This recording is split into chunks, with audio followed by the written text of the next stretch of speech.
What's up, everyone? Welcome to the 394th episode, 6 away from 400 of the Pokemon Podcast. It's super effective. We are recording super early on this day. Well, it's probably be having brunch. What? It's not. It's breakfast time. This is the Minneapolis brunch hour, sir. Yeah. This is the time when we get brunch. Correct. And everybody else in Minnesota gets brunch because brunch is super popular here. Will is here. Not having brunch. Thank you. Greg. Fingers pointed towards Milwaukee. Greg here. Also not having brunch. Although, surprisingly, Will and I don't have brunch together that often.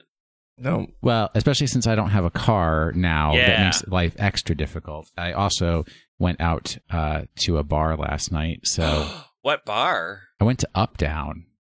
Oh. And I played Dig Dug, and I played Frogger, and I played Arkanoid, and I played Tapper, and I played all of my favorite games from when I was 8 years old. Here's a question for you. Pretty good. Uh-huh. Did all the machines work? Because that is No. not... Yeah. That's a problem with Up The Down. only one that didn't work, though, that I really wanted to play was Moon Patrol. That was real disappointing. Yeah. I tried to play Burger Time once there. I played Burger Time. And when I did that Burger Time, turning left didn't work. Oh, no. I played Burger Time. I did real good. I made lots of hamburgers. I was so excited. Did you to play squish all Burger the Time. sausages with your big buns? No, but I hit them with pepper.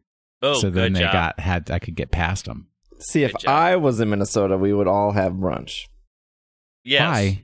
Well, because we always have brunch when Steve comes to visit. That's right. Well, but if he was living here, that would come to an end because it wouldn't be special Oh my anymore. gosh. It would always be special.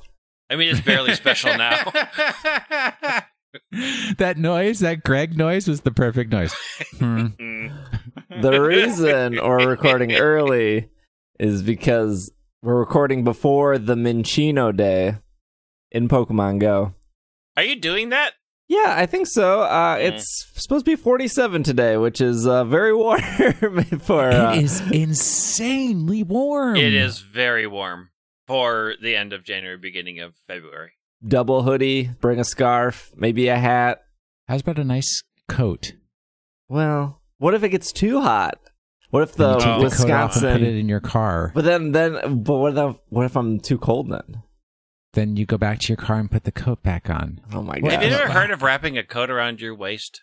Okay, look No. We already had boomer talk here prior to you guys playing old classic games. We don't need no coat jacket. Wait, Boomer. Okay, if there's anybody here who aren't boomers, it's Greg and I. We Correct. are well past the boomer demographic. So thank Just- you very much.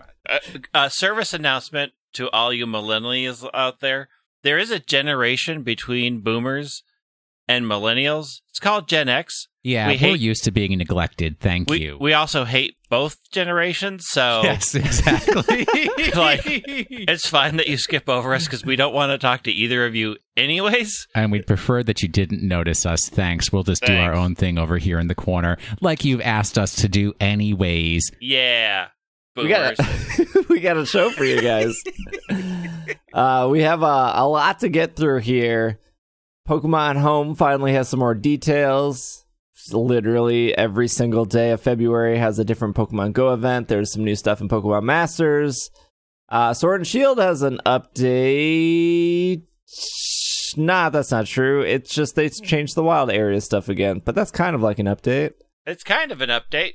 But we're going to start off with this news sent in by James in our Addict channel in our Slack community. This is off Polygon.com. A new mythical Pokemon for Sword and Shield to be revealed in February. Cool. Dun dun dun. I have some issues with this. They say nothing about it. So, hooray! Ahead of Pokemon Day 2020, which is held on February 27th, the Pokemon Company will announce a new mythical Pokemon coming to Pokemon Sword and Shield. We'll actually probably we should know that on February 26th since Japan is in the future. I think. But news doesn't travel between Japan and the United States. Oh, yes, that's true. We learned from Reddit after that... the neglect, that we did telling them about the National Deck stuff. They've refused to share information with us. Right. Yes, I understand.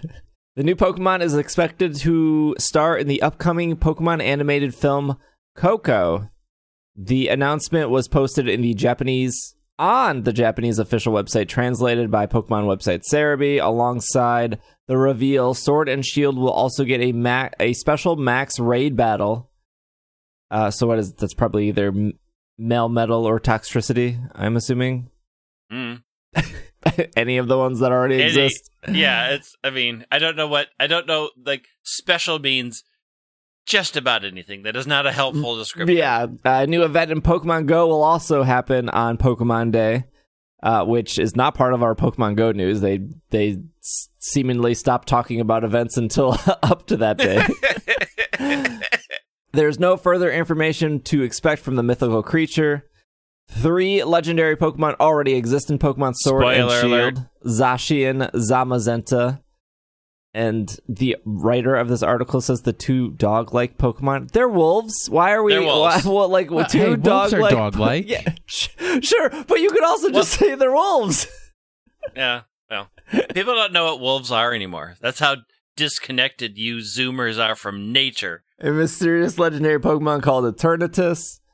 And if you don't know, the reason that February 27th is Pokemon Day is because that was when Red and Green came out in Japan, but we didn't get Red and Green until September 19... but we didn't get Red and Blue until September of 1998 in the United States. So they did say it's a new Pokemon. I guess, yeah, it can't be Meltan or Melmetal. Nope. It's a wolf with a horn for Lance. Sure. So what? Yep. It's a Uniwolf. I believe we call those dog-like creatures. A Unidog-like creature. Thank you. I can now understand. I would maybe... So, usually, the movie has, like, the cute mythical, like the Celebi or the Victini or the Mew, and not, like, the scary mythical, although, like, the Genesect movie, I guess, exists. Volcarona Genesect's movie. a cutie. Yeah, the baby Genesect was very cute. Volcarona? That's Volcarona not mythical. didn't have a movie. That's not a... Volcania. Volcania had a movie. We try not to remember that one. Magearna was the cutie in that. Was it? Boy, we are stretching the definition of cute. I mean, it was a Volcanion Magearna movie. Yeah, I mean, it was definitely a movie, that's for sure. Oh, man. Definitely you guys just don't know how to appreciate real art. Oh, I disagree. Interesting. Speaking of cuties, Milcery. Can we talk about Milcery's name? I don't think we ever did. Sure. Why? What about it? It's milk. It's milk. Yeah. So alchemy is alchemy. If you don't know the pun in Milcery, I don't think we said on the show. The pun in Milcery is sorcery. So it's alchemy and sorcery. So it's milk sorcery. It's a different school. It's a milk-like creature. But wait, why didn't they just name it sorcery? Because it looks like it's a sauce. No, it's a milk. It's milk and yeah, but sorcery sounds more like sorcery than milcery sounds like sorcery. Kingdom of Loathing already has a sorcerer, and there's probably legal ramifications for that. Who does? But you don't Kingdom of Loathing. You don't what? You don't use sauce to make cake? Maybe you don't use sauce to make cake. I use sauce to make cake. If you've never had Will's spaghetti sauce cake, not spaghetti you are not sauce. living. Are you going to tell me that a chocolate ganache is not a sauce? Is this a brunch thing? Well, a ganache is a kind of sauce. Heck, a roux is a kind of sauce. What? Look, buddy. There are places we don't go, and that's one of them. Ganache is not a sauce. It's a whipped frosting filling. Well, if you go to the wild area... Look, if a hot dog's a taco, ganache is a sauce. No, okay. If we're going to break down all rules of law, sure. Milcery, the adorable cream Pokemon, not to be confused with what could have been the adorable milk Pokemon, but continuing, will be featured in Pokemon Sword and Shield Max Raid battles from January 30th to February 16th. Special Milcery will appear in dens throughout the wild area. These Milcery will be able to Gigantamax after evolving into Alcremie. Also, when you win a max raid battle against Milcery during this time, you may receive various sweets as rewards. These include Star Sweets and Ribbon Sweets, both which could not be obtained before. Have Milcery hold a different kind of sweet and evolve them into the many forms of Alcremie. To get some valuable advice for tracking these challenging matchups, that's why, Pokemon, are you lying to us? There's nothing challenging. Be sure to read our Max Battle Tip article. And don't wait. These Milceries will only appear in Max Raid battles for a limited time. Don't miss your chance to catch them. I've got a bunch. Yesterday I got a raid that gave me 4 sweets. If you want every Alcremie with every sweet in every flavor, you would need 63 Milceries, unless... What? Yeah, unless it's out of control. You already got all the berry sweet Milceries over the last 2 to 3 weeks when those were promoted. Then you only need 54. But if you needed the shinies as well, which is another 7... then you're back up to 63. If you didn't do any of the Alcremies before and you decided today is the day you want to dive into madness of collecting all of them, including shinies, you would need 70 total Milceries. And who says there isn't anything to do after you beat the Elite Four? It's a lot. And a lot of them I don't like. So I'm just going to do the ones that I do like and be done. Remember? Like my salted cream star, who's cute with yellow eyes. Remember when they showed like 14 Vivleons and everyone was like, who wants to catch all these? Certain people yes, did. Certain people did. I will wait for Was it only 14? I think it's like actually 16. I think there was 14 initially, and then there was 2 distribution ones. Why did I think there were 20? Maybe there is 20. Yeah, I thought there was like 20 or 24. Oh, don't tell me this. I'm waiting for... Who cares about Diamond Pro Remix? Who cares about Gen 5 Remix? Give me the X and Y Remix so we can get back to catching the Vivleons. Said no one ever. Why not? There's 20. There's 20? Are we including Yeah. the special ones? Like the Pokeball one? Yeah. Oh, there's only one special one. It's just... Wait, no. Fancy was special. Yeah, there's Fancy and Pokeball. Those were the 2 special. Then there's River, Monsoon, Savannah, Sun, Ocean, Jungle, Sandstorm, High Plains, Archipelago, Marine, Modern, Icy Snow, Meadow, Polar, Tundra, Continental, Garden, and Elegant. All right, now do all the Alcremies. Salted Star.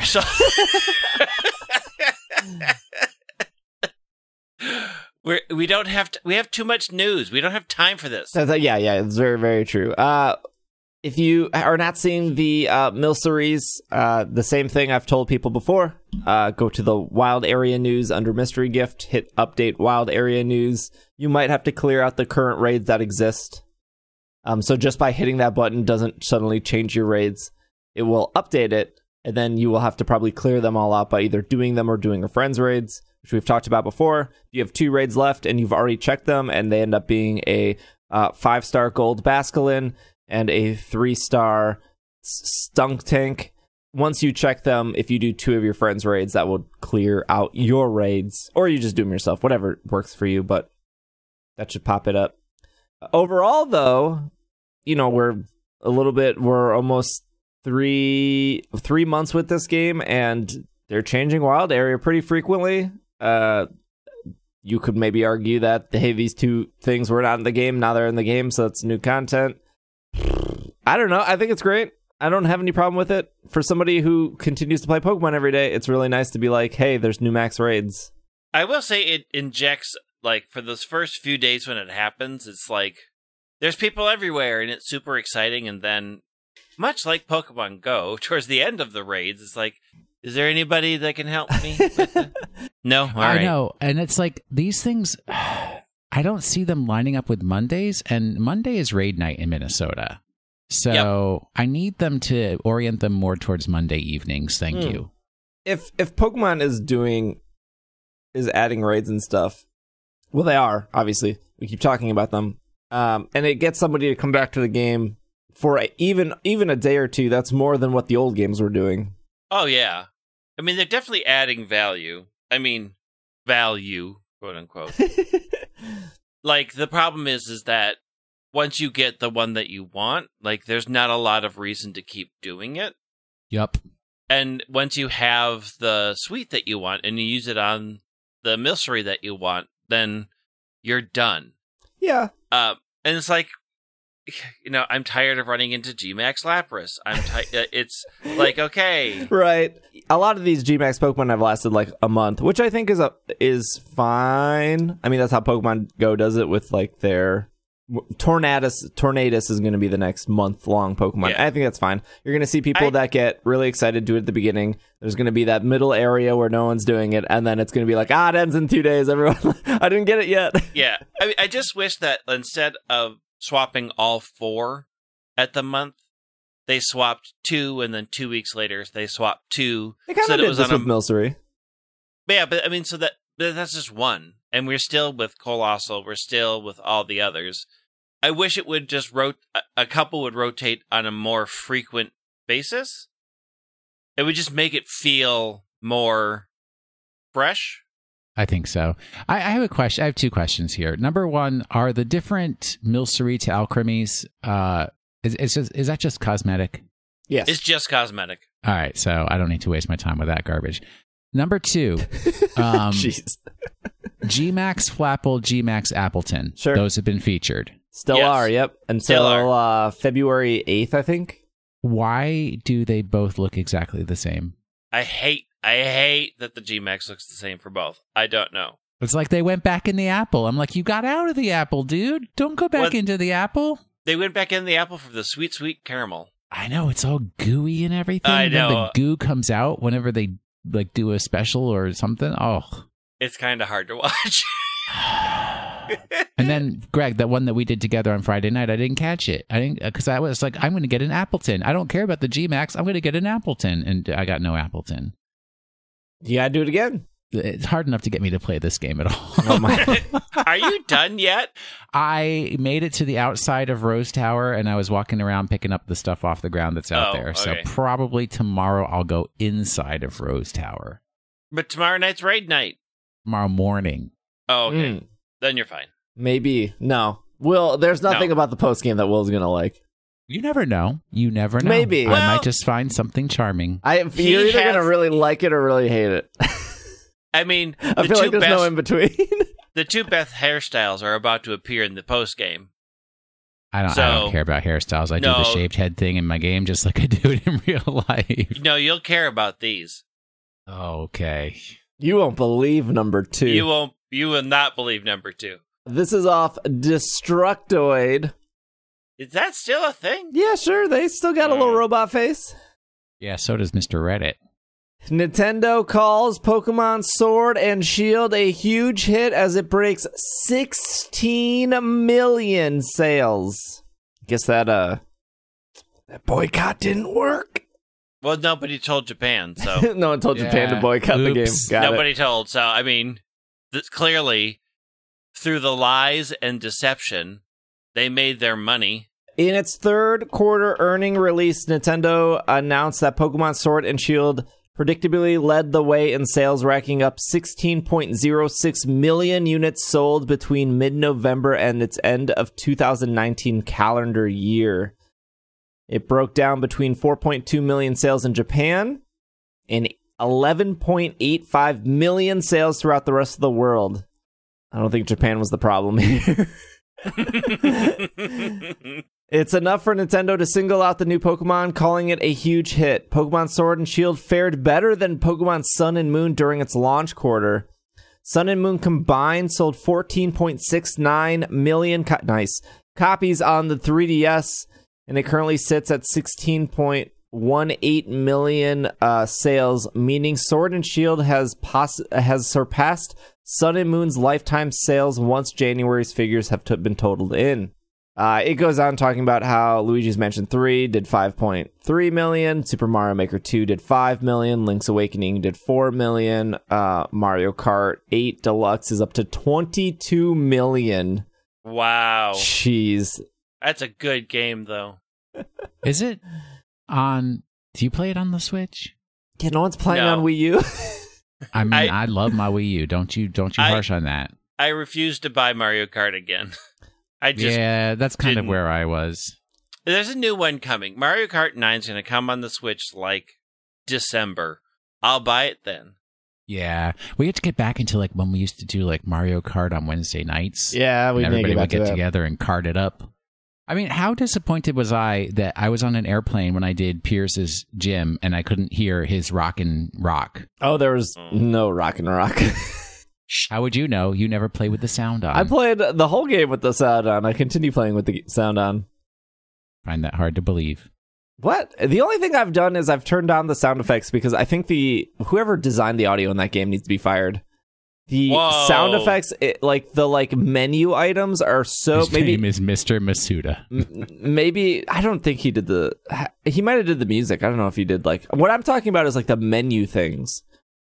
Like when you select something or when you're going up and down, that's all so ear piercing to me, and I don't know why. I've never even noticed any kind of noise at all. So it's your youthful ears. We always go through this kind of stuff. Let's Go Pikachu, Let's Go Eevee did 11.76 million. Ultra Sun, Ultra Moon 8.7. Sun and Moon 16.18. This is actually, these aren't fully updated, but it doesn't matter. No one needs to argue about the point whatever 00 that comes after. X and Y is 16.44 million. Black and White 15.64. Diamond and Pearl 17.67. Ruby and Sapphire 16.22. So it looks like Sword and Shield will probably be on track here to they already passed Sun and Moon. They are probably going to pass X and Y. Is this adjusted for inflation? Oh, are you talking about price? Yeah, I think it's copies. It's not price, copies. Right? How many copies they've sold? Again, the populace has inflated. This is adjusted for inflation. Not sure if it's going to pass Diamond and Pearl here with 17.67. The more interesting conversation is how many 3DSs existed in the world compared to how many Switches exist in the world right now, because Sun and Moon was near the end of the 3DS life cycle, which maybe... Ooh, so this is percentage market share is what we're talking about here. Oh, here we go. Which maybe Economics. could hurt it to be no one wants to play 3DS games anymore.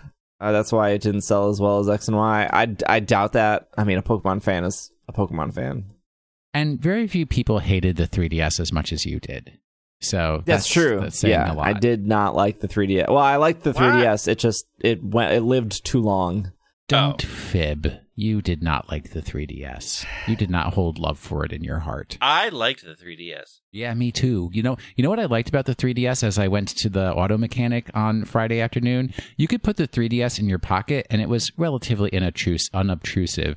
You put a big old Switch in your pocket, and everybody's like Mae West. What? No one's putting things in their pockets anymore. You gotta have either the fanny pack or the backpack. Oh, heck no. No, that's you millennials and you boomers with your fanny packs and backpacks. Us Gen Xers are put it in your pocket or don't carry it at all. I mean, I did buy a nutsack, but I don't use it. I should use it in the summer, but I don't.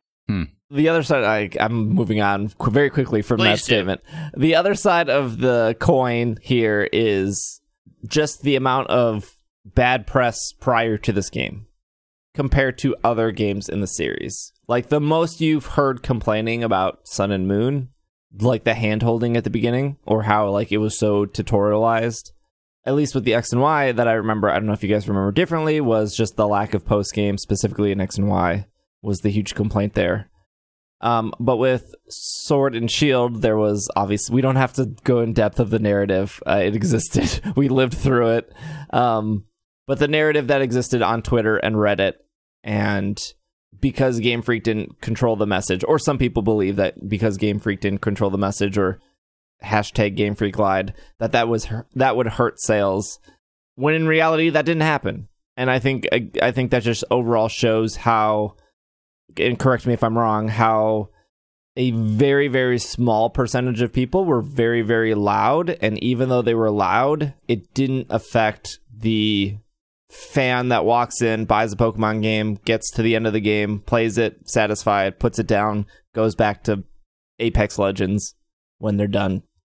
Nobody's going back to Apex Legends. I think what it really is a testament to is the old phrase, there's no such thing as bad press. And all of these people fussing and moaning raised attention to the fact of, hey, there's a new Pokemon game coming out. And all the people who just didn't care were like, they got their attention, like where they might not have gotten their attention before. I also think the thing that they were complaining about, a lot of people didn't care about. Oh, like not having all the Pokemon? Yeah, like, you don't have that until the end of the game anyways. So for a vast majority of people, that wasn't going to be a big issue. And the complaints about this texture or that texture or these trees or that trees don't bother a ton of people. The game looks great. Like, it's a very cartoon cell shade style, and if you don't like that style, you're never going to like that style.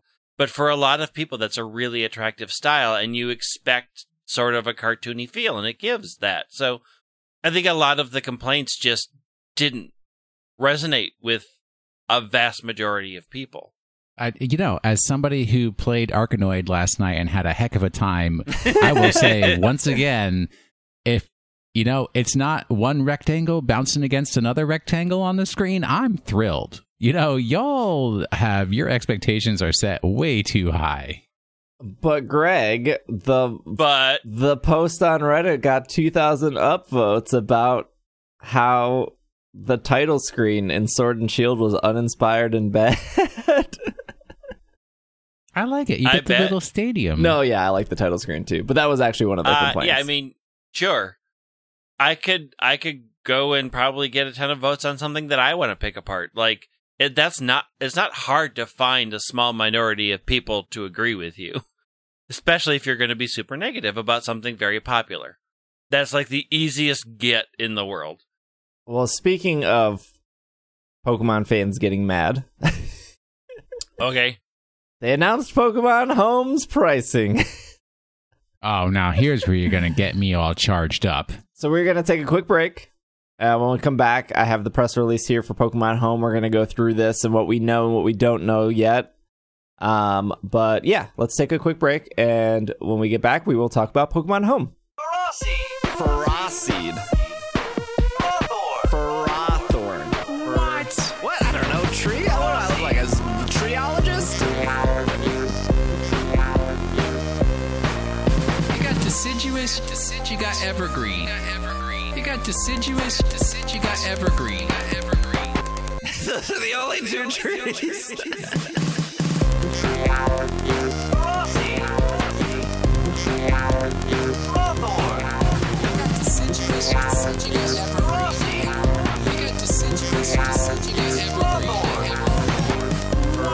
What? I don't know. Tree? What do I look like? A treeologist? Pokemon Home to launch in February 2020. Yeah. No date yet.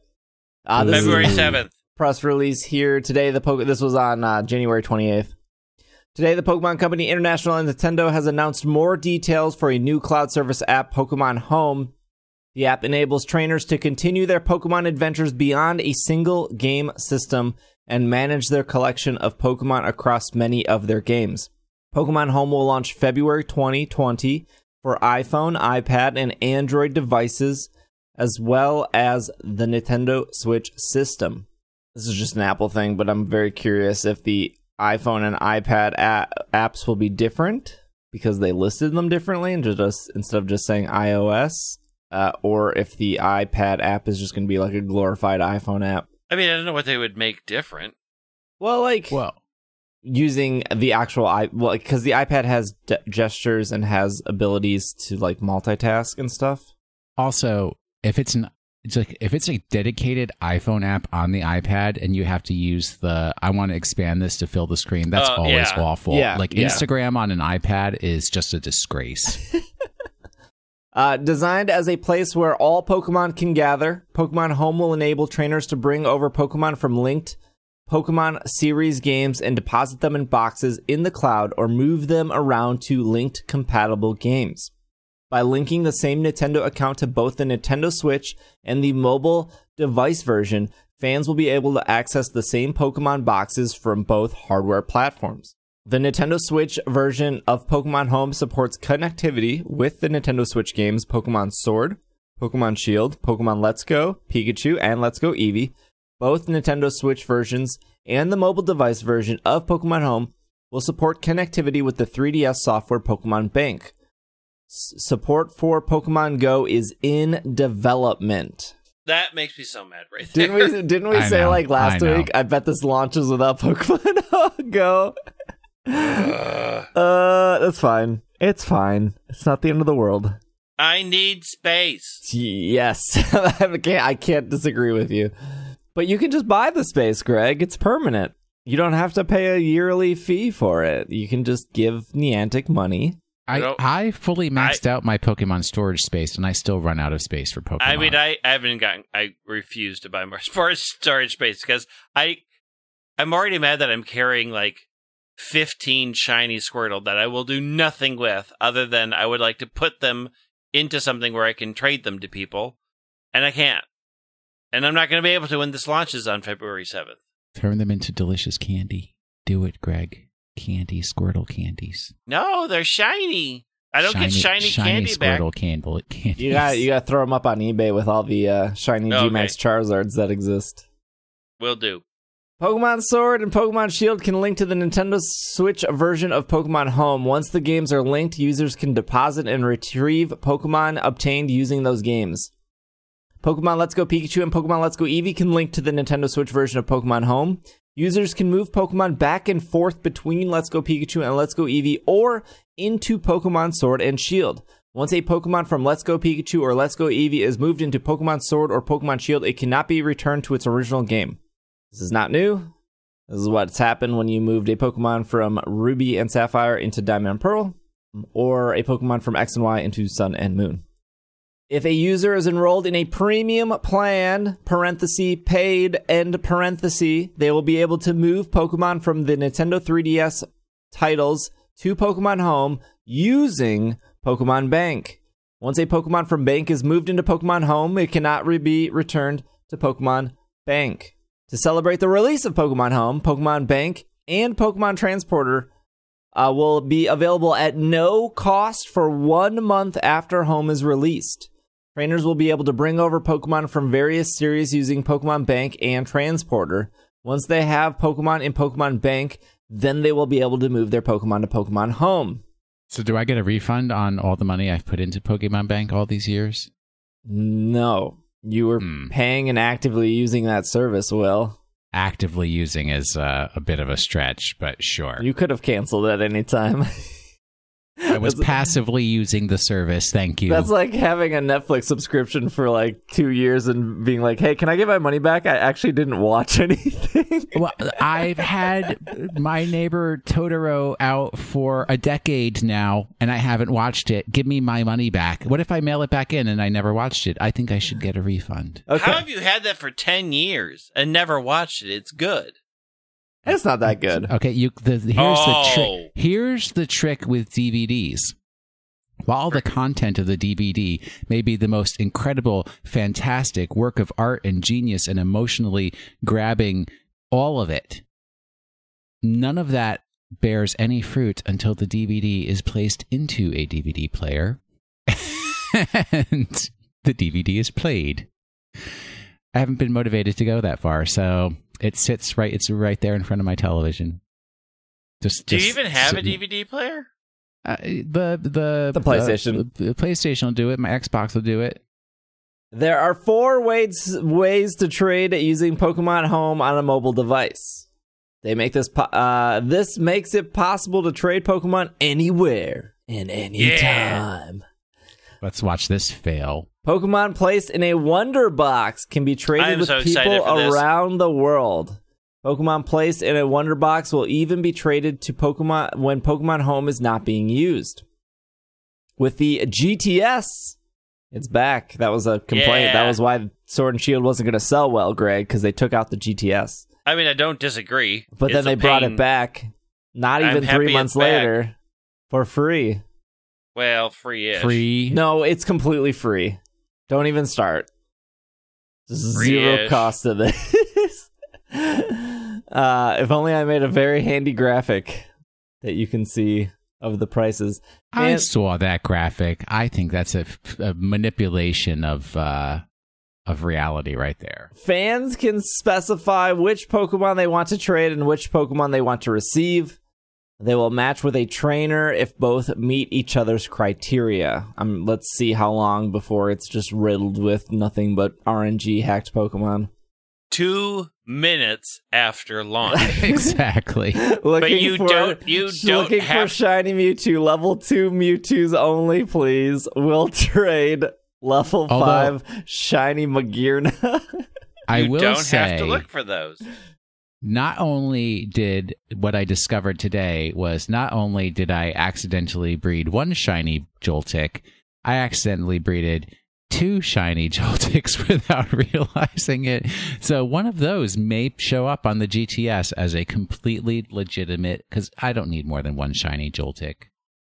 I mean, keep one a Joltik and make the other Galvantula. You got to keep it so it appreciates in value.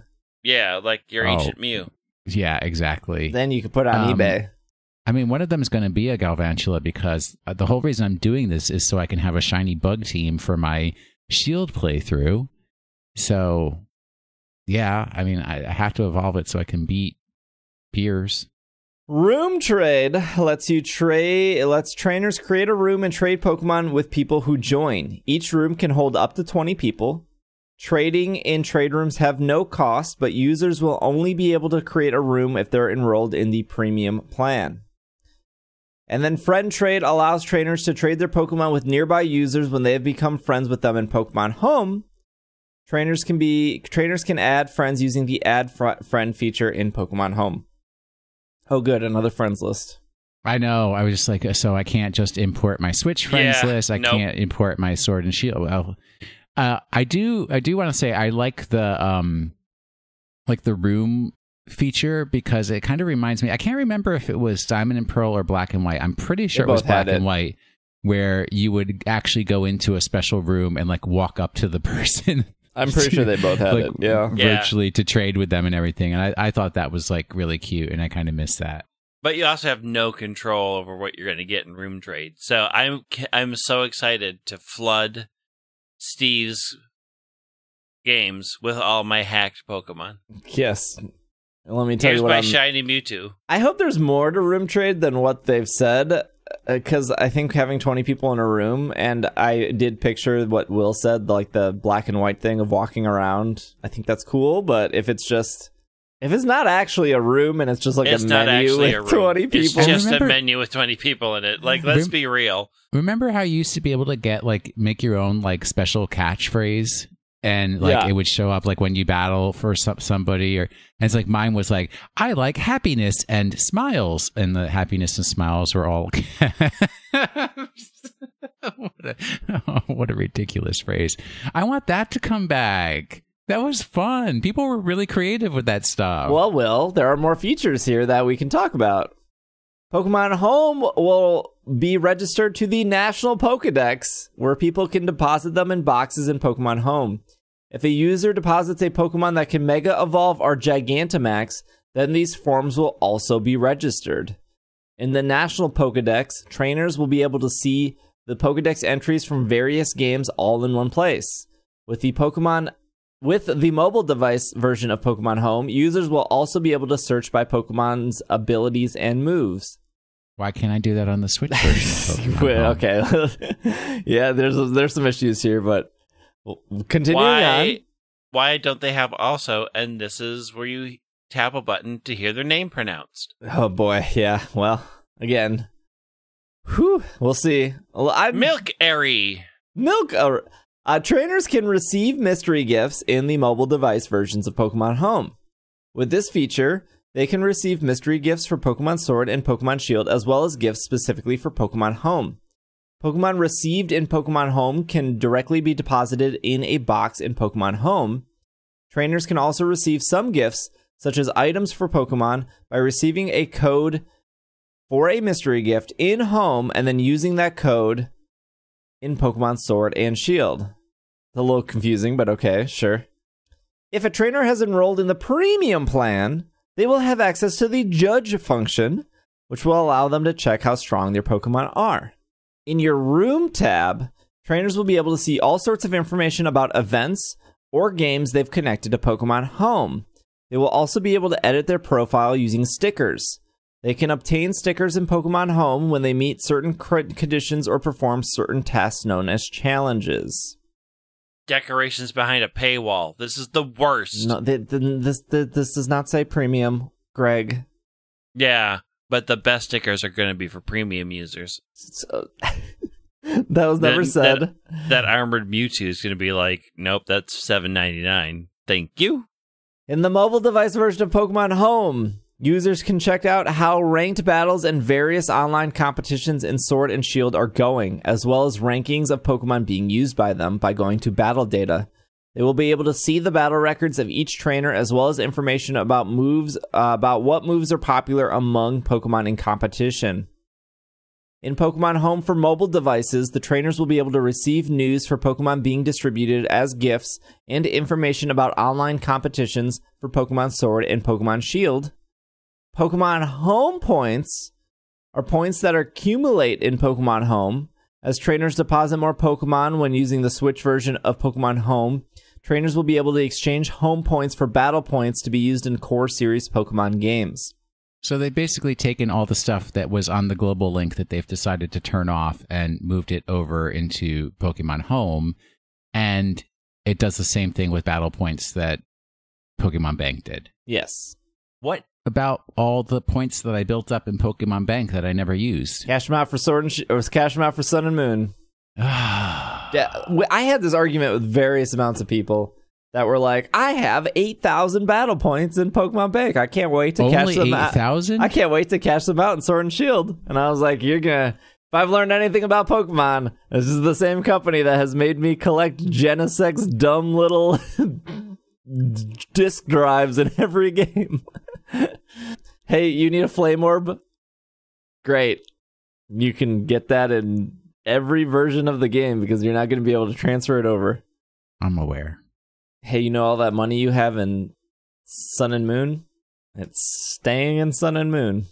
Boo! Well, because those are Alola bucks. Oh. I was rich in that game. And now I need Galar bucks. That's actually why I'm a fan. Like, I'm excited for the expansion in that regards of like, oh, cool. I don't have to worry about rebuilding up all my watts in a new game or all my money in a new game or rebuying all the clothes that I've bought in this game in the new game, even though a lot of the clothes will be the same, or like a third version, I should say. You want to hear pricing?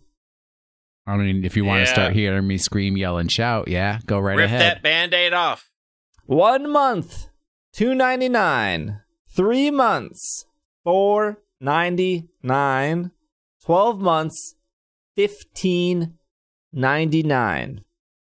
So clarify this for me. It's okay. $15.99 on top of the Nintendo Online, but Nintendo Online is not necessarily required to use Pokemon Home. Correct. On my Switch. You do not need Nintendo Online to use this. I just this was my argument before, though. Why, if I was just a Pokemon Go player, why would they force me to get Nintendo Online if I don't have a Switch?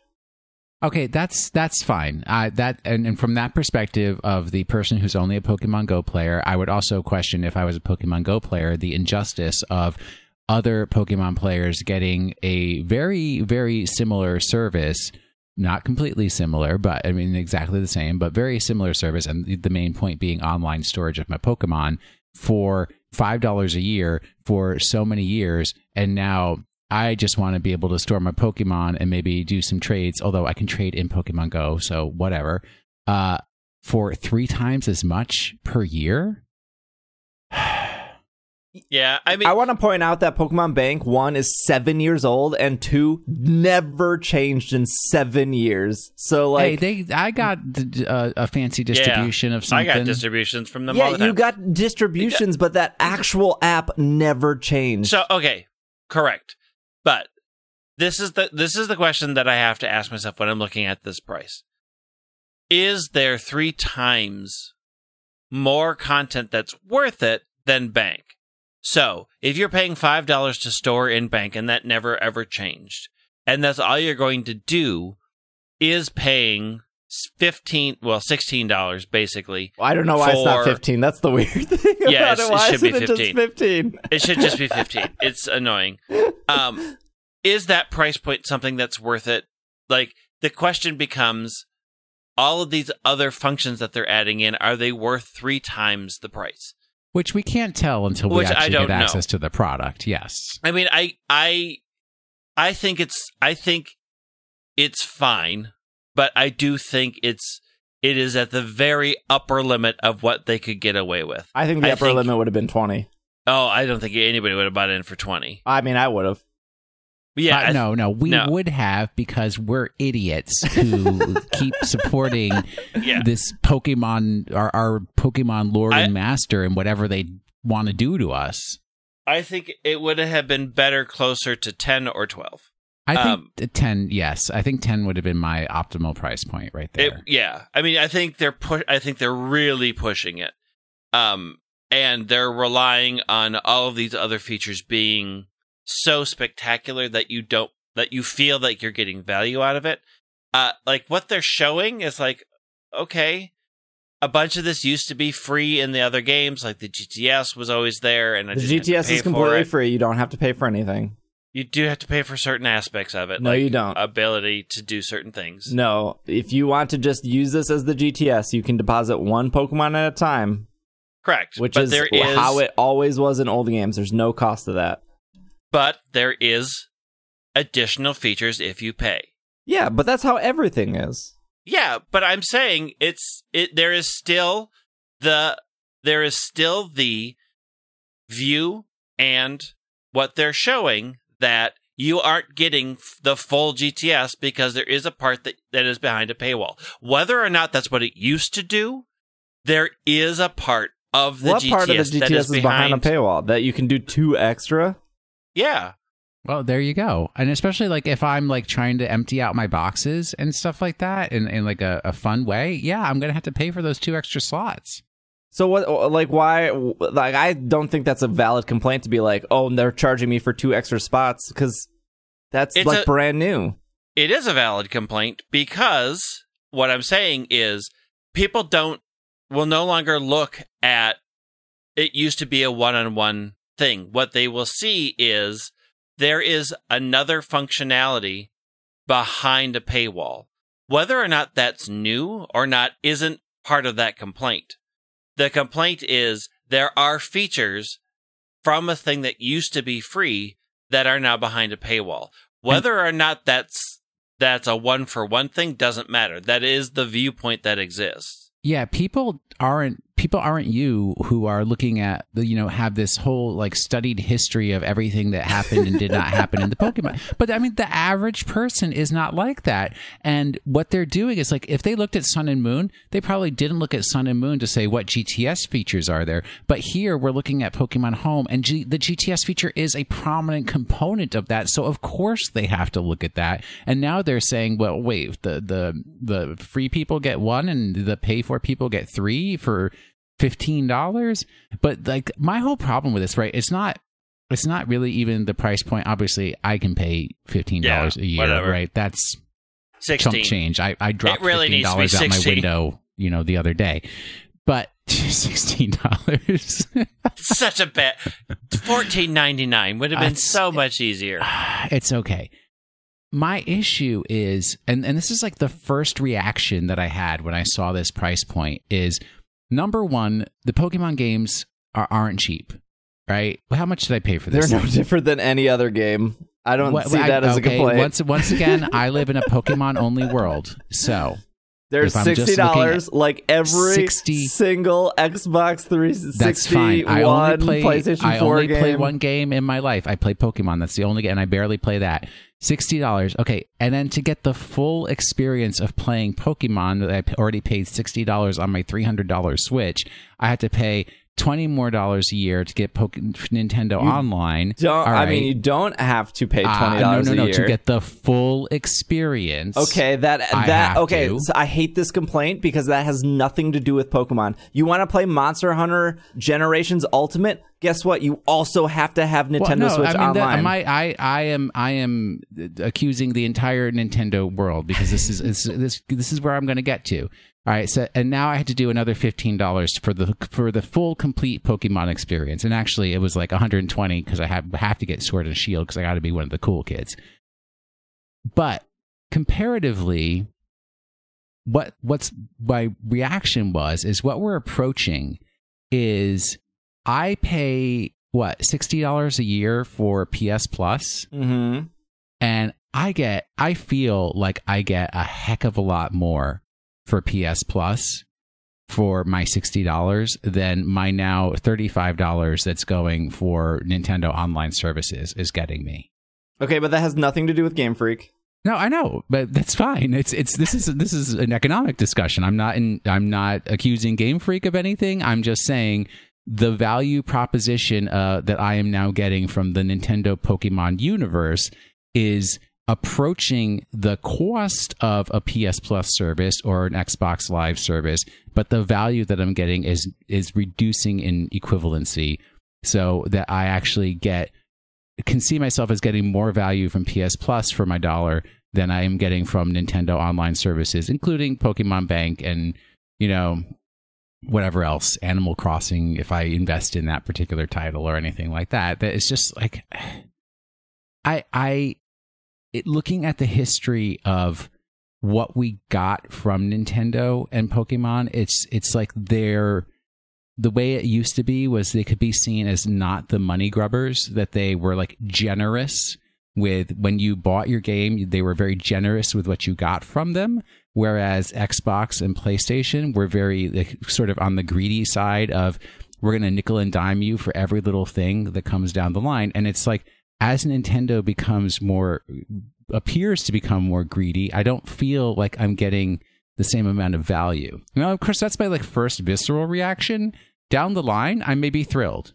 Maybe Pokemon Home will be a continually developing software so that they'll add in new features and new services over time, although they never did with Pokemon Bank, so little hope for that.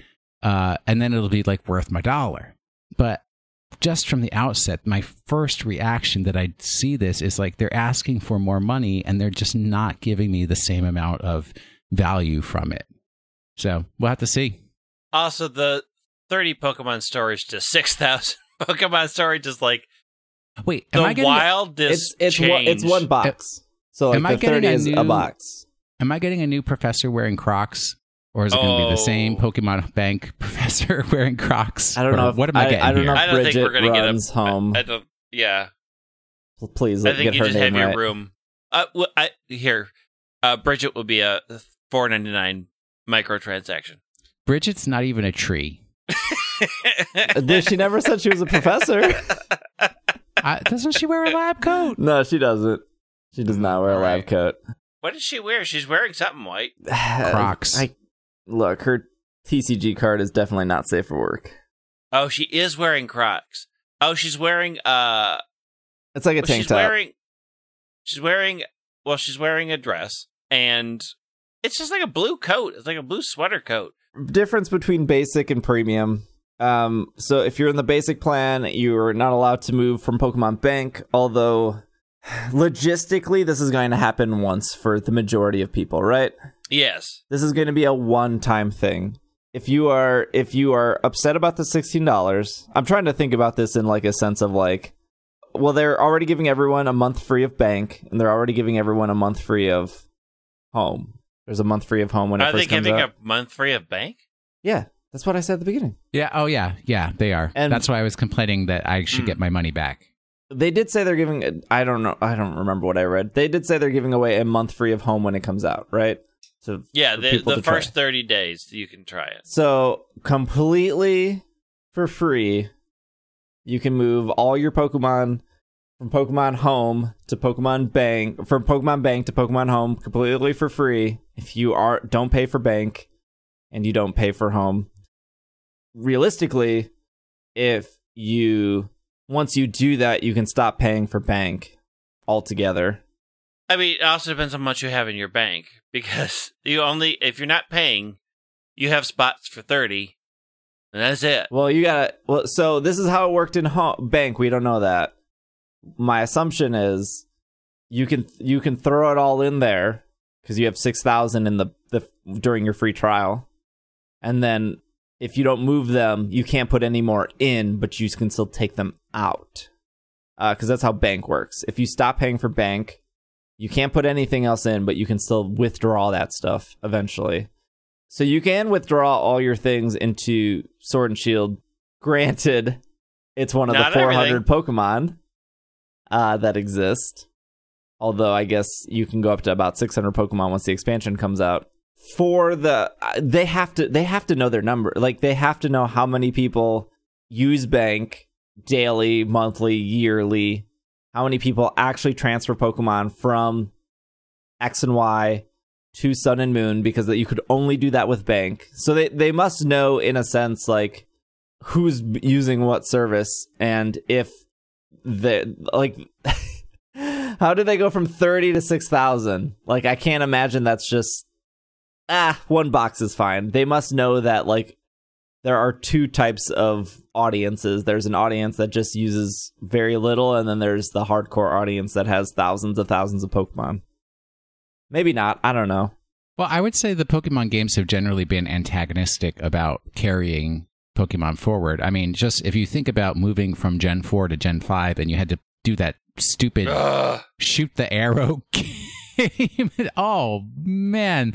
They did not want you to move those Pokemon forward. Yeah, I mean, this is where I would say, like, I would literally pay for convenience. Like, I don't want to shoot my arrows at 6 Pokemon at a time, go back out, grab another 6, shoot some arrows. Like, my time, like, $16 to not do that for 400 Pokemon? Sign me up. Yeah, but you also hate money. No, I don't hate money, but, like, my time is valuable. And there's, like, nothing fun about that specific minigame to, like, move Pokemon over. And don't get me started how to move Pokemon over from Platinum or from Diamond and Pearl to Heart Gold, Soul Silver. That was like, let's take the 6 Pokemon, drop them in this bad Safari Zone. You have to find them, throw a Pokeball, and then come back. Hope to catch that took 4 times longer than the Arrow game. I at least got good at the Arrow game at that point. So again, I am coming from, like, yeah, sure, if this is instant and I can just pay for it and I don't have to go through any mini games, I guess the argument would be like, well, why don't we just have none of that? And I was like, yeah, I guess. You could also have none of that. In Basic, you can have 3 Pokemon in a Wonder Box. In Premium, you can have 10. In Basic, you can have 1 Pokemon in the GTS. Premium, you can have 3. In Basic, you can participate in room trades. In Premium, you can participate and host room trades.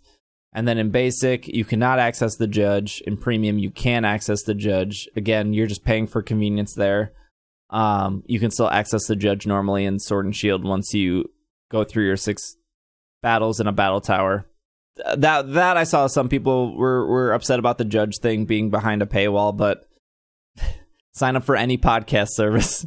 You want stats? That's an extra $2. You want the premium stats? That's an extra $5. Like, it's literally just data they hide behind. Like, the Pokemon Company is not the first corporation out there to hide a stat behind a paywall. It's goes far beyond that. And my one example of podcasting. I don't think the GTS is as big as a deal as you're making it, Greg. Oh. It's not that big of a deal. I'm just saying it is. I'm just saying when people You're look at a big deal to me, Greg. I am a big deal. But no, I'm saying when people look at the pricing, when they see things are blocked off, that is where that complaint comes Sure, from. When they see you get something more and having to pay for it, it doesn't matter that the basic is what you used to get. There is still the perception and the FOMO of, well, I want that and I have to pay a lot of money for it on top of everything else. A 1 on the GTS is what it used to be. It's fine. You probably won't ever use it. But the fact that there are functions of these things locked behind premium creates a feeling of, I have to pay to get full access, and that leaves a sour taste in people's mouth. I think like the GCS shouldn't have had like extra. Leave that out, just leave it the way it was, because it used to exist before. And it would have helped that perception some, but it's not a big deal. Like, I'm not actually upset about it. I'm just saying that feeds into the view of things being locked away from people, which isn't helpful. And the pricing is expensive. Like, it is an upper limit of what I think they could get away with. I think it's slightly overpriced, but not outrageously enough to stop a lot of people paying for it. It feels like, oof, that's a lot of money for what am I really going to use it for? Well, okay, so if Pokemon Bank was $5 for, ultimately all you got was 3,000 spaces. That was it. Mm-hmm. So at $10, you're getting double that, which I think in that, if we're only looking at those two variables, I'm sure there's one person listening being like, well, they didn't get my $5. Yeah, I mean, there are people who thought that was overpriced. There are always going to be people who thought that was overpriced. But for me, the $5 for 3,000 was awesome. I since day one, even if you were to go back in this podcast like 6 years ago, like 8 years ago, when I was like, the only thing I really want out of Pokemon is like a cloud solution where I can put all my Pokemon, because I'm sick of transferring them from game to game and shooting arrows. So $5 a year gets you 3,000 spaces. If we were to double that to $10 a year, that gives you 6,000 spaces. And there were fans, including myself, that was like, okay, well, 3,000 ain't cutting it anymore. Especially with Pokemon Go being something that we know is going to transfer in, because I'm almost at 3,000 alone in Pokemon Go, and I need to dump those Pokemon somewhere. So is then the $6, so let's just pretend everyone was okay with that. I don't know if everyone is okay with that, but I think that's a fair assessment based on the history of the last 7 years. Double the space, double the money. Double the space, double the money, fine. So what does that extra $6 get you?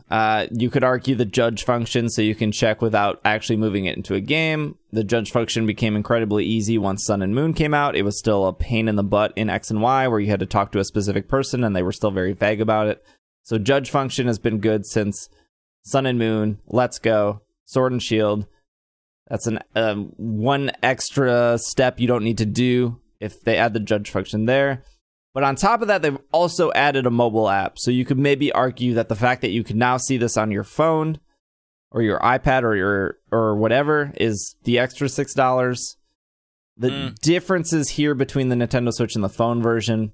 The Nintendo Switch will let you move Pokemon. The Nintendo Switch will let you move Pokemon between Let's Go Pikachu, Let's Go Eevee, and Sword and Shield. You cannot do that using the phone. Both the Nintendo Switch and the mobile phone version will let you access and move from Pokemon Bank, which is interesting. Don't know what that means exactly, but okay. The judge function will be accessible through both if you decide to pay for that. You cannot trade Pokemon from Pokemon Home from the Switch itself. You can from the mobile version. I guess this makes sense because they want you to do it in the actual game, so that's fine, I guess. I don't know if that's like a technical issue or they just want you to go back to the game. Yeah, I don't know. That's weird. They probably just, like, with all the things that they had to program for this, they were like, that functionality already exists on the Switch. Let's not prioritize doing that on the Switch. Probably, yeah. And it's probably the future-proof of, like, hey, we want the trading will probably be different in other games going forward after Sword and Shield, so we don't want to. Fine. You cannot receive mystery gifts via the Nintendo Switch version, but you can on the mobile version. Again, that's weird, but also they probably want you to use the mystery gift function in Sword and Shield specifically, so why program it again? You cannot check battle data on the Nintendo Switch version, but you can on the phone. no news in the Nintendo Switch version, but you can on the phone. There's already a news program on the Switch that no one ever checks. So I don't... Sure. And then on the Nintendo Switch version, you can exchange home points for battle points. You cannot do that on the phone. So that all makes sense. I'd be curious if they did if they were going to do a middle tier plan of like, hey, this is just Pokemon Bank for the Switch, no phone version, and make it cheaper. Because I think that's maybe where some people are getting held up of why it's... I do think 16 is high. I don't have any problem paying for it because Pokemon is like my number one game in life. You know, when... I mean... I don't have a problem paying for it. I do think it is the very upper limit of what they could get away with. I just don't understand why it's not 15. It's just so weird to me. I don't either. But what if there was maybe like $10 a year and it was just, here's everything, here's the 6,000 spots, here's the Switch, but you don't get access to that phone version? Because I think that's such a big selling point to me, is having everything on my phone. And being able to trade from my phone. Like, I think that in itself was worth the $6. And I think double the space to me was worth the $10. And that's why I don't think I'm entirely mad about the entire thing. I just don't know if the trading function is worth $6. I just don't know. Trading from your phone, you mean? Sorry. Yeah, trading from my phone is worth $6. I honestly think the whole mobile phone aspect of it is going to be so new to us that it's really hard to judge how we're going to feel about that functionality. Whatever. But it's like we can't really judge how we're going to feel about the mobile phone functionality until we have it in our hands. Right. And we either say, wow, this was done super fantastic, it is worth every penny, or wow, I can't believe they consider this to be a mobile app in the year 2020. I mean, like, Steve, honestly, are you ever going to use the Wonder Box? No. Are you ever going to use the GTS? Maybe. So I was very against GTS and Sword and Shield specifically because, Sun and Moon specifically because I like catching Pokemon myself. So there's never a situation where I'm like, I'm missing a Pokemon, I need to go to the GTS. But the GTS did help me out a lot in trading my Pokemon that I bred to people who watch my Twitch stream. Yeah, and then you throw away their Pokemon. Right. Well, that's still a problem I have with the game where you have to trade a Pokemon for a Pokemon. But if I was like trading Own Tempo Rockruff, which you cannot Wonder Trade, which... we'll find out once this goes up if that'll be able to be Wonder Trade. So Own Tempo Rockruff, you can't Wonder Trade. You can GTS it though. So I was breeding Own Tempo Rockruff for people who watch my Twitch stream. I got egg moves on it. I got good IVs on it. I got it in a moon ball. And so all they had to do was upload Basculins to the GTS and then ask for Rockruffs under level 5. And I was able to find their Basculins. They named their Basculins ISC. And boom, I could trade them. They didn't have to worry about waiting. They could just put on the GTS, go get dinner, come back. And when they came back, they got a Rockruff. It is possible for me to do this in Sword and Shield, which is like a streamer complaint of like, sure, I totally understand. So I might be able to benefit from GTS here, even though that was something like, oh, I don't care about the GTS. Some people were very excited GTS came back. But if this is a way for me to breed 30 Galarian Corsolas, move them into Pokemon Home, switch over to Home, search for Basculin named ISC level 20. They're asking for Galarian Corsola under 1, and I can just do trades. That's awesome. But I don't, that was never a selling point to Pokemon Home for me. And so room trades, what they're presenting, you enter in a room, and then basically a Wonder Trade happens amongst the people that you know. Yeah, that's fun. That's what you call fun. Like, it seems like a gimmick that most people would use once and then never again. Like, no, if it's not we're a room, going to make it a tradition at Minnesota Sunday Brunch. We're going to do room trades. If it was like the black and white Diamond Pearl room where you walk in and you see the other people and you could walk up and instantly instigate a trade there, it's not. That would be cool, and I would say would have a value to it. But if it's just a menu that shows 20 names, sure. I mean, there's nothing in here showing that you're walking around a room. No. Like, it is just literally 20 people in a room, and then you randomize. So, I think, and this is where I think people are getting caught up on the features and the money. Because, like, you alone, you would never use Wonder Trade because you don't like that controlled. You use GTS in a very specific way. But also, who's, like, Wonder Trading 10 Pokemon? I mean, I do. I Wonder Trade all the time. Yeah, but... You gotta empty out those boxes. Because I empty out those you're boxes. not emptying out the boxes. You're getting garbage back. You put garbage out, you get garbage back. You're still throwing something away. It's also how I'm getting a ton of foreign Pokemon for Masuda method. Like, there are legit reasons why I use Wonder Trade.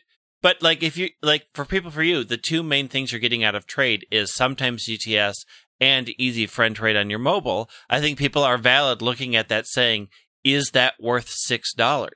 Okay, so they did say the judge. Right. But the judge can be done in any game, which used to be for free. So pay for convenience. There is. Also, people don't look at, I'm paying for convenience. They're looking at, I have to pay for something that I was getting for free elsewhere. So there's two sides of that. You see it as, hey, I have it conveniently here. Other people say, hey, I get it free here, here, and here. Why do I have to pay for it here? There's things we don't know about home. We don't know if it auto sorts. Right. Oh, if it doesn't auto sort, I don't know what I'm going to do. So Pokemon Bank never auto sorted. Let's Go Pikachu, Let's Go Eevee auto sorted. Pokemon Go auto sorts. So they didn't show auto sorting. It's not in their bullet points of like, hey, premium plans can auto sort. If it auto sorts, that's worth it to me. That's worth some money to me. Again, I did sort my 400 Pokemon. So did I over 4 days. And it took me 4 days too. It took me 2 hours every day for 4 days. I watched a lot of wrestling that weekend. And the reason I never sorted in Pokemon Bank is because I was like, it's going to come one day. It never came. It never came. So if it sorts, I think that's such a dumb feature, but I think that's worth it. If it lets you mass release, again, there are probably people that would pay for mass releasing. It's not going to. The thing that really drove me crazy about Pokemon Bank, and I don't know this for sure, but it seems very likely, and they didn't talk about it, is in Pokemon Bank, you cannot change the markings, and I use the markings to search. So, for example, I will mark all my shinies as stars. Okay, can we? The marking thing. People need to use it better. Look, you can use. I don't use it at all. You can use markings however you want, but if you're using markings for IVs, you're a boomer. You're stuck in your own ways, and you need to get out of that. Why is that? That is a valid way to mark. No, it's not, because we have the judge. You don't need to mark anymore. You have the judge function. You just press... How do I remember which of my Joltix is the one that had the good IVs? Then you mark. Then you use one shape to mark that has good IVs. You don't need to mark every single shape in order to know that it's marking. So I like classifying and categorizing my Pokemon. Yeah, and I'm helping you do that better. No, you are not. Yes. Okay. Your way is not better. My way is significantly better. Okay, here we go. How is it better? I'm going to break it down for you. So if you use markings, so we're talking about the circle, triangle, square, heart, star, diamond. Those are the 6 markings. There's actually 12 markings. Horseshoes. Because you can change it from blue to red. The old way of doing things is they would mark circle for HP or whatever, triangle for attack, square for defense. But that is such a useless thing ever since Sun and Moon. Because you can press the start, you could just go to your box, hit the Y, was it Y on the 3DS? And then you could see best, very good, best. Provided you unlock that, yes. Yes. And then in Sword and Shield, you just press the plus button twice or whatever. Provided you unlock that. And in Pokemon Home, if you're paying the money... if you go behind the paywall... you press the plus button twice. And in Let's Go Pikachu, Let's Go Eevee, again, if you press the Y button, you see the best. Let's say you have 3,000 Pokemon. Where are your shinies? You have no clue where they are. They could all be in I have a box called Shinies. Right. I put them in that box. But let's say you move a shiny out for a competition.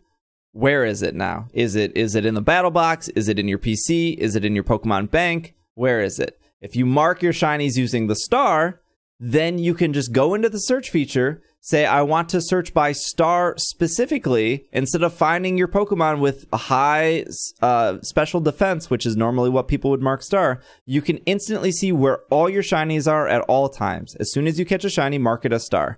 Now, for all those people that are like, what if this has perfect IVs? Mark it as a diamond. Now, all you have to do is go into your bank, search for diamond. Oh, look, here are all my perfect IV diamond Pokemon throughout all my boxes. I can quickly now organize them. Hey, Did I take the time to EV train this Pokemon? How would I search for that? I have 8 perfect diamond, or in this case, everyone marks everything as everything. Which one of these Conkeldurs did I actually EV train? Well, mark them as a heart. Hey, which one of these Pokemon came from events? I got is this shiny Gyarados the one I caught in Heart Gold Soul Silver? Where's the shiny Gyarados that I caught in a Cherish Ball? Mark them as a circle. See, my problem with the whole shiny thing is, why can't they just do it like Pokemon Go, where I just type search the for word shiny? Yeah, well, and it brings me my shinies. Look, once they do that, then that'll make it easier. But like, if you're just using all the markings just for IVs, one, it's a waste because there's a way to look at your IVs very quickly now. And two, there are so many other instances to search for your Pokemon. There's so many other instances that you search for your Pokemon. But, like, don't you want to search for your specific event Pokemon? Or, like, no. You could mark... No. I use a triangle to mark that this Pokemon is foreign. Hey, I have 40 Scraggies. Which one was that Japanese Scraggy so I can Masuda? Oh, I could just search by triangle, and now I can find all... Nah. I just want to toss them in the box and forget about it. Or they're in my box that says foreign. Okay, so you can name boxes certain things, but that doesn't mean that Pokemon doesn't ever leave that box and go somewhere else to do something. Yeah, it does. It stays in there. What am I going to use it for You're other gonna than take breeding? it out to either breed it or EV train it or use it for competitive? And then I'm going to put it back in its box. Okay, look. No one does this. We're all lazy. We all forget. You don't do it. You don't do it. You are sitting here saying that we have to take all the extra steps to come up with a key for each of your markings not a key. To break our system. And then you're like, it's so much easier if I search by however I set my key up. Yeah, because you can set I will your key put up them whatever back. you want. I won't set them back in the box that I created for them for the 2 seconds it takes me to do that right in the moment. I think they should just remove markings altogether. I think that's like an underused and underappreciated and kind of valueless. No, it is system. underused because everyone's using it for IVs, which is it's duplicative when you can just name boxes. Wrong way to. What are you naming your boxes at this point? Shiny Pokemon, battle teams, cute Pokemon. What if you have a shiny Pokemon that is battle ready? Which box do you put it in, Will? Which box do you put it in? No. I take that one and I breed it until it has a battle ready youth, and then I use the youth one for battles and put that one back in the shiny box. My shinies are far too precious to throw out into battle so carelessly. I'm trying to help people out, Greg. Stop stomping on my markings. You can offer up your method of how you mark and say, this is how I do it. Feel free to join me. Or not. Feel free to join me. Okay, but in Pokemon Bank, you couldn't edit markings. And it seems like in Pokemon Home, you can do that. What? Based on the screenshots. All right. All of a sudden, it's worth the $15 Where now. are you seeing that? Which screenshot's telling you that? Also, for those that want to know how I mark Gigantamax Pokemon, I mark my circle. I use the circle to mark event Pokemon. Just make an infographic and be done. We have a lot to cover. I use the red circle for Have Gigantamax we not covered Pokemon. everything already? We have covered everything, I think. Okay, so if you go to screenshot30.jpg, you can see the name, the gender, the level, the type, the fact that it's in Pokemon Home, and then the language is Japan, and then you see the Sword and Shield symbol, and then next to that you see all the markings, and they're hovering over a Pikachu. Yeah, but it doesn't. And then if you go to picture 31, you can see the markings again. It's true. Yeah. It doesn't mean you can change them. If you can't change them, I want my $16 back. All right. See? Value add. 30 home points equals 1 battle point. Wow, that's a bad exchange. Well, we don't know how many home points you get. You get 1 home point a month. Nothing. I'm making that up. I'm excited for home. Okay, I will state, I am excited for home. Again, much like the DLC, I think we're really pushing the pricing, and I'm really hoping that it's worth it, and that it stays going forward as a worth it prospect. I'm really hoping that they don't do what a million other companies do, which is knock it out of the park the first time and get everybody used to the price, and then slowly stop delivering, but keeping it at the same price, which happens way too often. I'm excited with reservations, and I'll just leave it at that. They're eventually adding Pokemon Go support, so maybe they will actually coming in 2025 add something else that I don't know. I'm excited now, but if this is going to come into a Pokemon Bank situation where they're like, here you go. We'll see you guys in 7 years when we come up with the next thing. Pokemon Hotel. Yeah. Let's take our last break here, and then we have Pokemon Go and question and Pokemon of the week. We will be right back.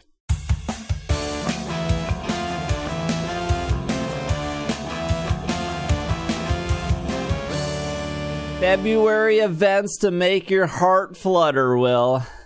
I have no heart. So now what are you going to do? Trainers, Will, be still. Your heart. This is how it opens.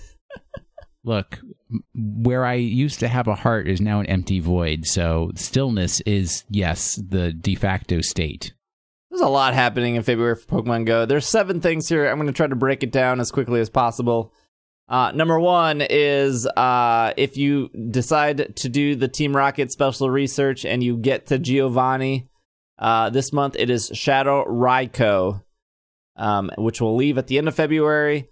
You could probably safely assume it's going to either be Suicune or Entei the following month, and then the month after will be the other one. So if you care about that, I don't know.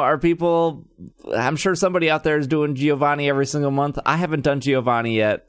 I haven't done Giovanni at all. To Giovanni. I've done the 3. I just have to do 6 more, and then I can do Giovanni. I guess I'll try for I like Raikou. He's all right. It's a good dog. It's a good tiger. Yeah, the tiger dog. Tiger-like creature. What did they say? Dog-like Pokemon? Exactly.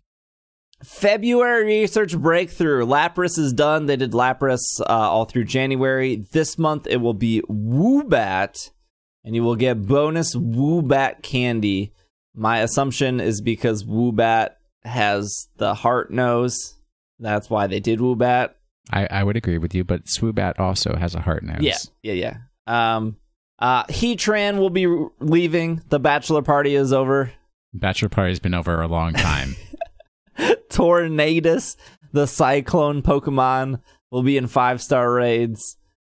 The Pokemon Go community has already dubbed this as Dex Filler, which is the opposite of how Tornadus was received in both the TCG and in VGC competitive.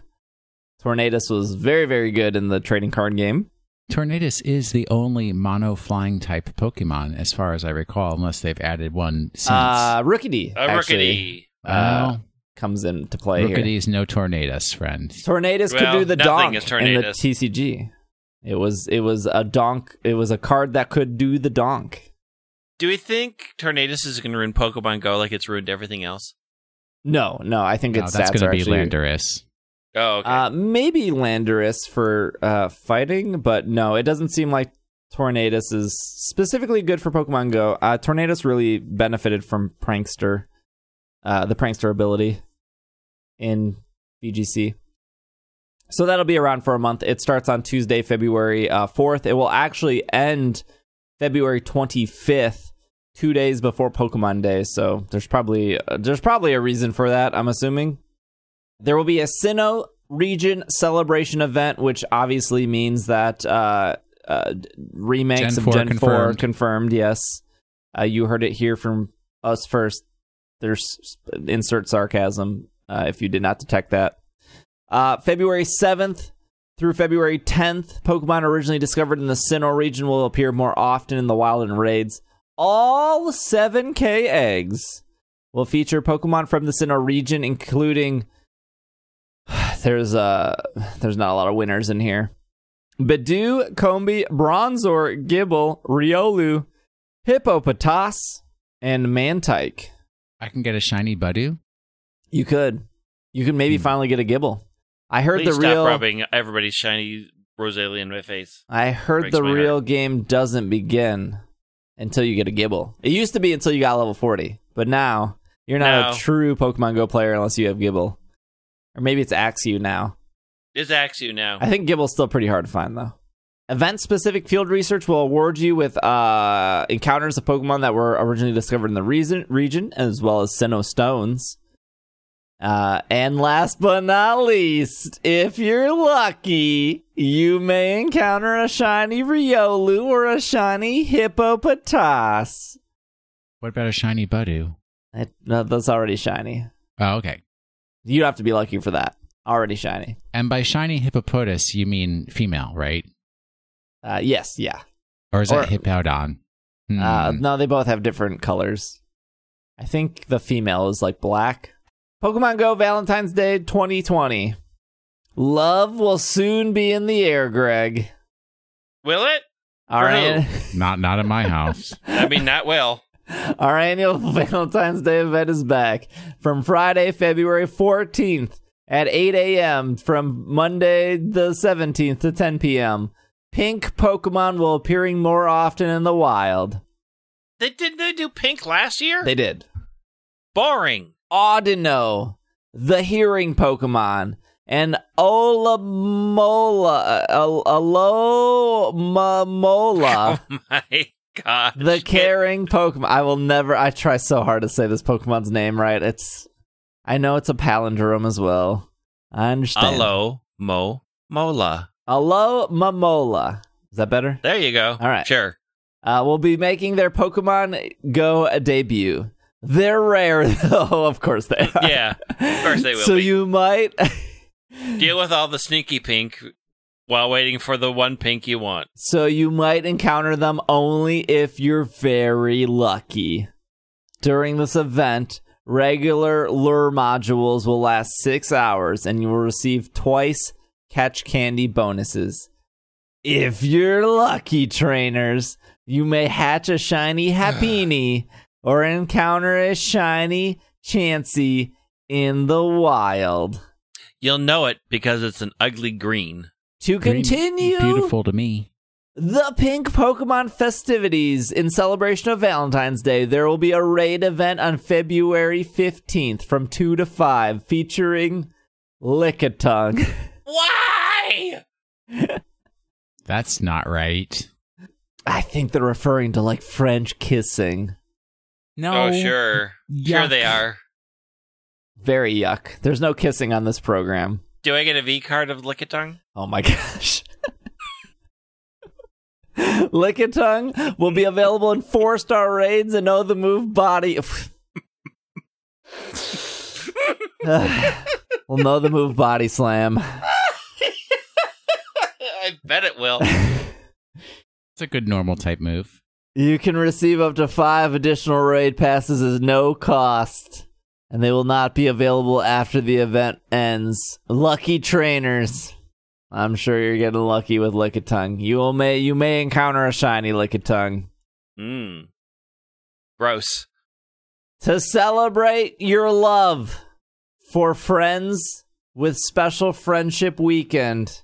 Special friends. Okay, I get it. Romantic love isn't all we're celebrating, Will. Show some love for your friends on Friday, February 21st to Monday, February 24th, local time. You can increase your friendship levels faster. You can get twice trade candy, half trade cost. The number of gifts you can open will increase from 20 to 40. The number of gifts you can carry will increase from 10 to 20. Okay, so can people start opening some of the gifts that I've sent? Because I'm getting kind of tired and you're going to start getting erased. Thank you. That's how I treat my friends. Look, that's what I was also going to say, Will. I got 195 friends. If I'm not seeing any friends this event, love is definitely in the air. The love for me receiving gifts from people. I will try to send you gifts on Friday. I don't even want to receive gifts. Just open the daggone gifts that I already gave you, so I can give you another gift. From you. That's true. I do agree with Will. You don't have to send me gifts, but if I can't send you a gift, you're out. If it's been plus two plus on my thing, and the last Pokemon caught you was Piplup, look, no one's catching Piplups nowadays. You caught Piplups like 2 weeks ago. I know you're not playing. Open the game. Open my gift. Otherwise, block. You're getting deleted. And I'm talking to your wife, Steve. I'm talking to your wife right here. Stuck at a 2 hearts friendship level. I'll let her know. New experiments. Pokemon Spotlight. And New Mystery experiments. Bonus Hour. The Pokemon Go team is always looking for new ways to improve the gameplay experience. I can tell you multiple places to start that isn't this. This month, we are testing out 2 new types of events. Pokemon Spotlight Hour will feature a surprise Pokemon. Meltan. And we'll tell you we'll tell you what it is, and it will appear more frequently in the wild on Tuesday, February 4th, from 6 to 7 local time. So what Gen 5 Pokemon hasn't been released that would appear more in the wild? Reuniclus? Solosis? Is that Gen 4? No, Solosis is Gen 5. You said Gen 5. Oh, Gen 5. Oh, it could be Kecleon. Oh, it's Kecleon. Oh, Kecleon. But you'll never find it because you can't see it. Right, it's invisible. I mean, it's been in the game the entire time. Yeah, let's just assume it's going to be Kecleon. All right, It would be interesting if they released Kecleon, but you had to do a research task to get the scope that would allow you to see them like it was in the game. And then suddenly they start appearing. Yeah. I'm out of presents. Things haven't been giving me gifts. Actually, not... Okay, it's not like you have to pay for the Sylph Scope, and then it only activates for 30 minutes. There Paywall. You go. That's what I want to see. Kecleon. Mystery Bonus Hour. You guessed it. A mystery bonus. This unknown bonus will be live in the app Thursday, February 6th from 6 to 7. And that's not all we'll do this month. Please sure to follow us for more updates. They haven't talked about what's happening for Pokemon Day. Yeah, I was going to say, did we find out who won the voting that we I will didn't find participate out, in, or I participated in inadvertently without realizing it? I voted once, and it was for Dratini, because it was the only stop I picked up, and I needed to do my daily That's how they get you. This is going to be Mewtwo, right? I tweeted about this. The mystery bonus? The mystery bonus is going to be Mewtwo in raids, right? Why? We already did Mewtwo in raids. Why? Because it's on February 6th. That's the day Mewtwo was born. Maybe it's Mew. I guess. I guess they could do that. You're right. It will probably be Mewtwo, which is boring. But I'm hoping it's not. I'm hoping it's something more interesting. What if instead of Kecleon, they give us Ducklet? Ducklet's way cooler than Kecleon. Very true. Yeah. Or Vanilla. I'll take a Ducklet. Or Deerling. Have they... Maybe it's Winter Deerling. We're going to finally get all the seasonal Deerlings. When does spring start? Spring starts soon, doesn't it? Or does it not start till March? 21st? March 21st. Yeah, so maybe equinox. It could be Deerling. Like we have very limited winter time left. Yeah, but Ducklet's cooler than Deerling. No. Oh. Well, that's debatable. Sawana. Nah, Swana's Garbo. It could Mainfu? Poniard. Trying to think of what's not released here. Larvesta. Larvesta. Let's Heck go with yeah. Larvesta and have all of our hopes. Nah, met. an hour's not enough time to get 400 Larvesta candy. Well, then you got to walk with it or use up your debuffed rare candies. There you go. There's all the Pokemon Go February news. Literally events after events. I guess that's good, though. I guess they have to do that, honestly. Because, like, well, you got to keep the money train going. Yep. But also, it's like the MMO thing of you got to keep giving them content. Otherwise, they're going to find a different game to go to. Can't slow down. Otherwise, they'll know there's other MMOs out there. And there are. Not a lot that are good, but there are a bunch of them out there. Like, well, I mean, we all know when World of Warcraft players get bored, they start experimenting with other MMOs. It's true. And then they Isn't that what happened to you, Greg? Oh, no. WoW made me actively angry. Oh, well, That's how I left. There you go. We don't have to spend a lot of time on this, but Go Battle League came rolling out. You have to walk to do it. That's been heatly debated heatly. It's been heat-randomly debated. And the Heatrans were very upset.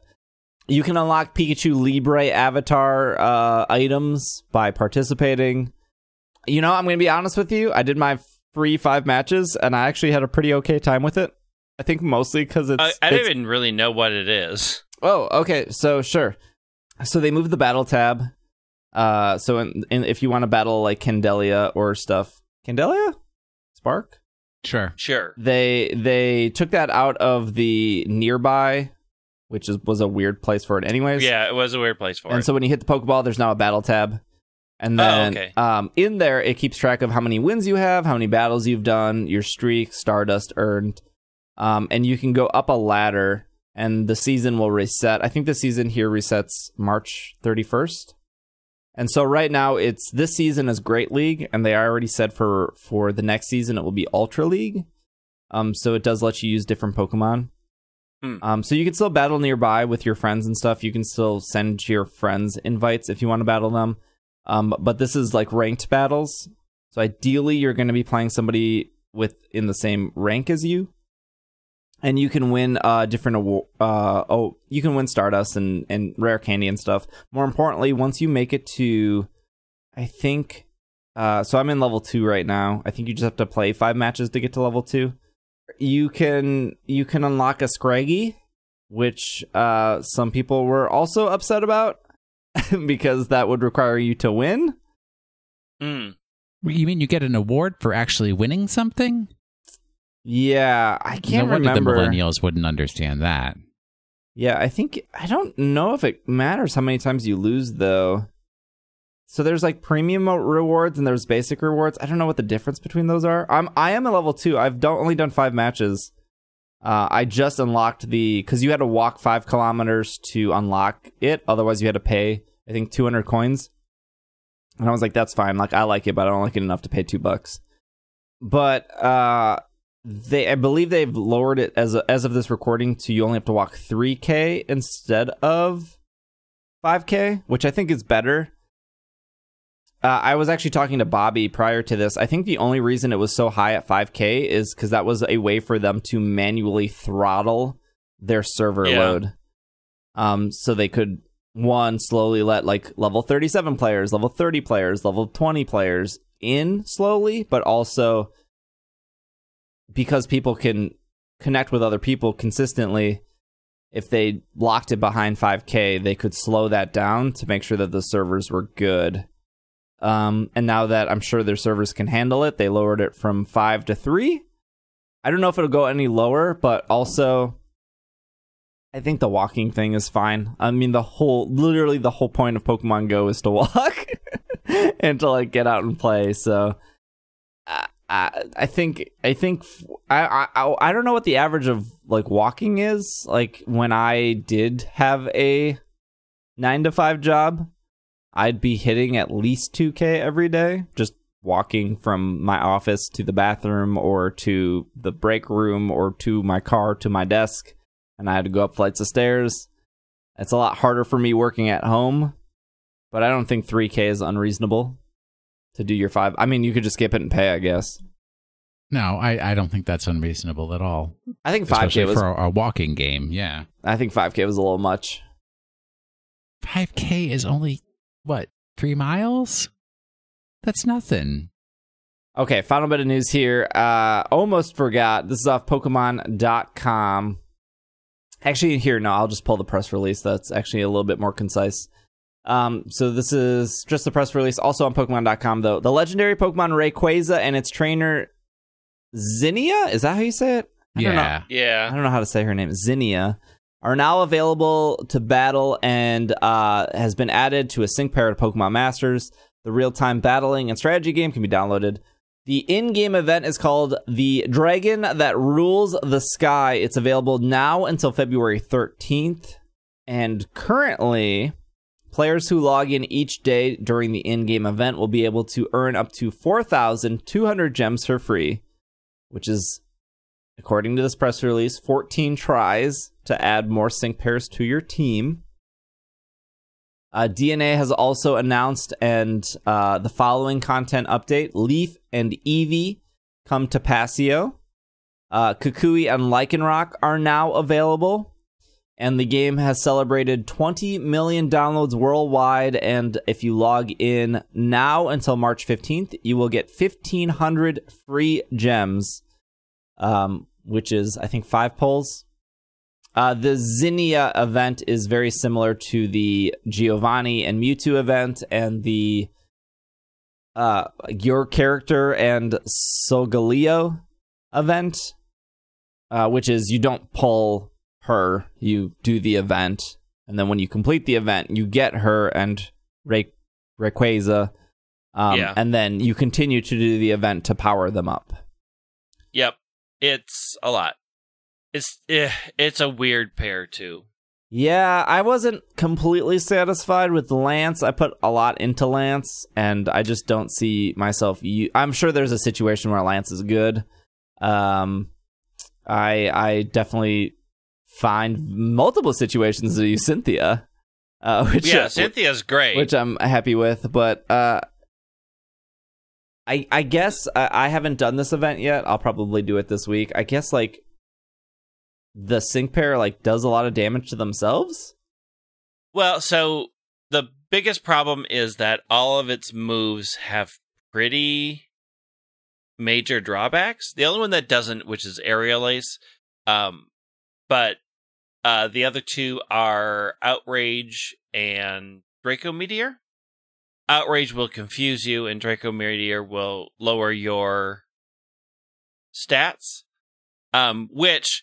They have Stellar Imagination, which will remove that, but the problem is there's no way to increase Zinnia's speed.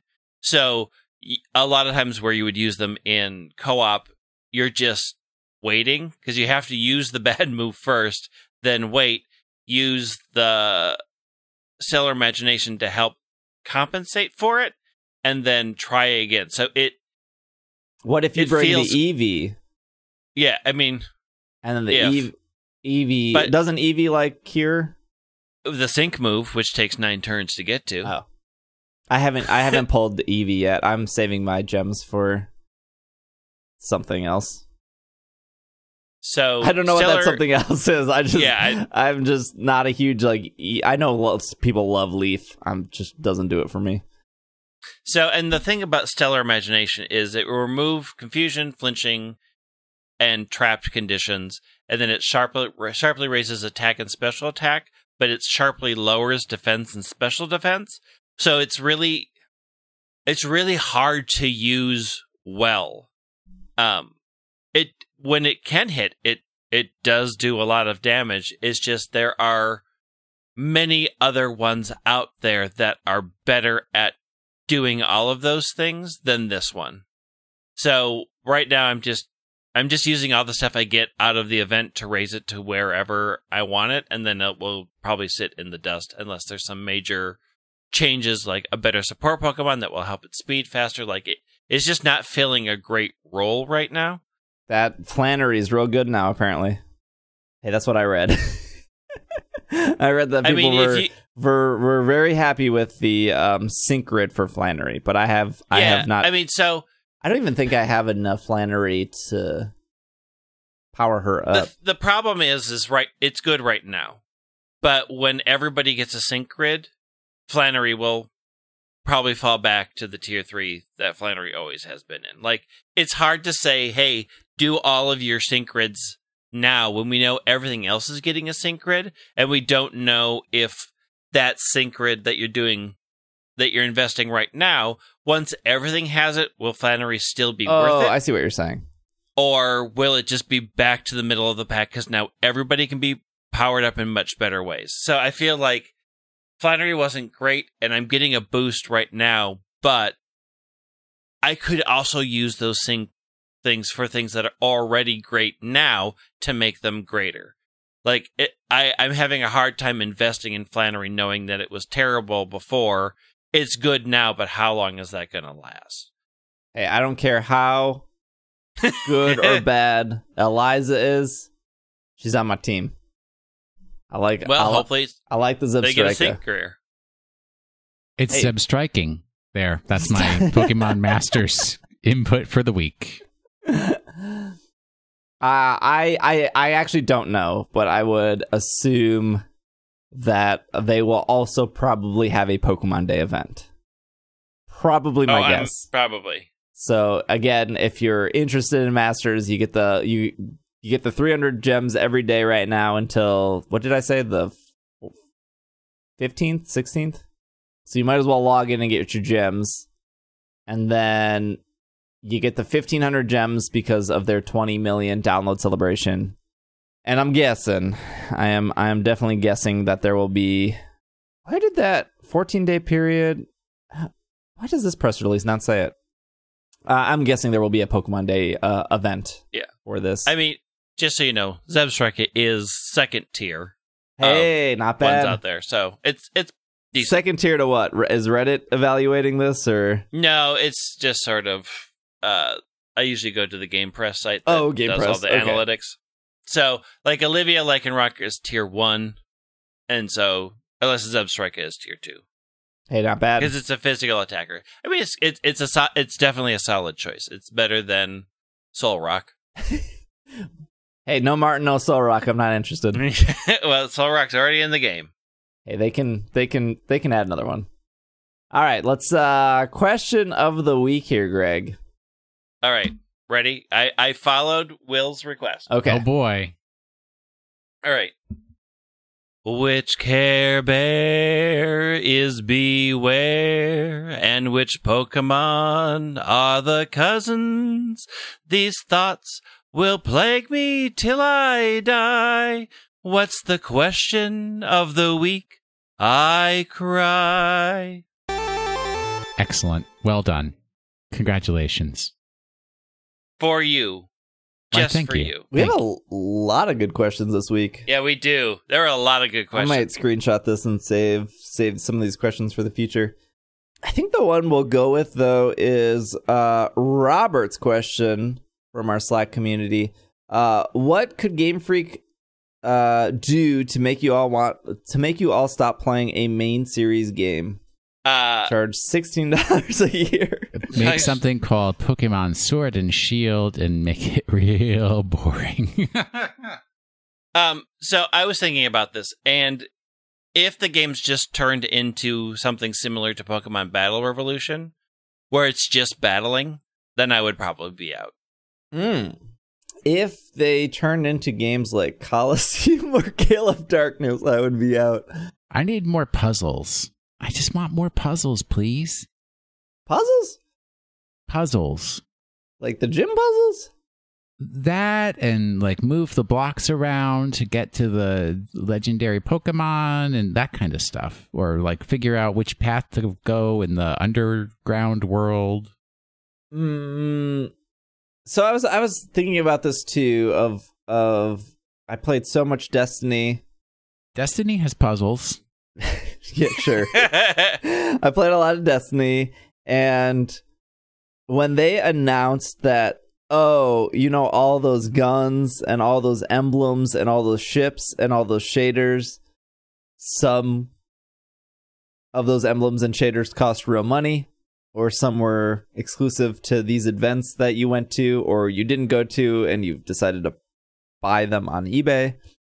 Those were not coming forward to a second game. I was so mad and bummed at that. And they were like, well, here's what we're going to do. Instead of you bringing all 120 shaders that you collected over the 3 years in Destiny 1, we're going to give you this one shader to say that, like, shader, by the way, a shader is just like, it changed your armor color. So you could collect different armor, but you could then put a shader on it. And then it would look relatively pleasant together. Right. Yes. They were like, instead of you collected all this stuff and you did all these things to get all this stuff, but we're going to give you like this one emblem to show that you did all this work.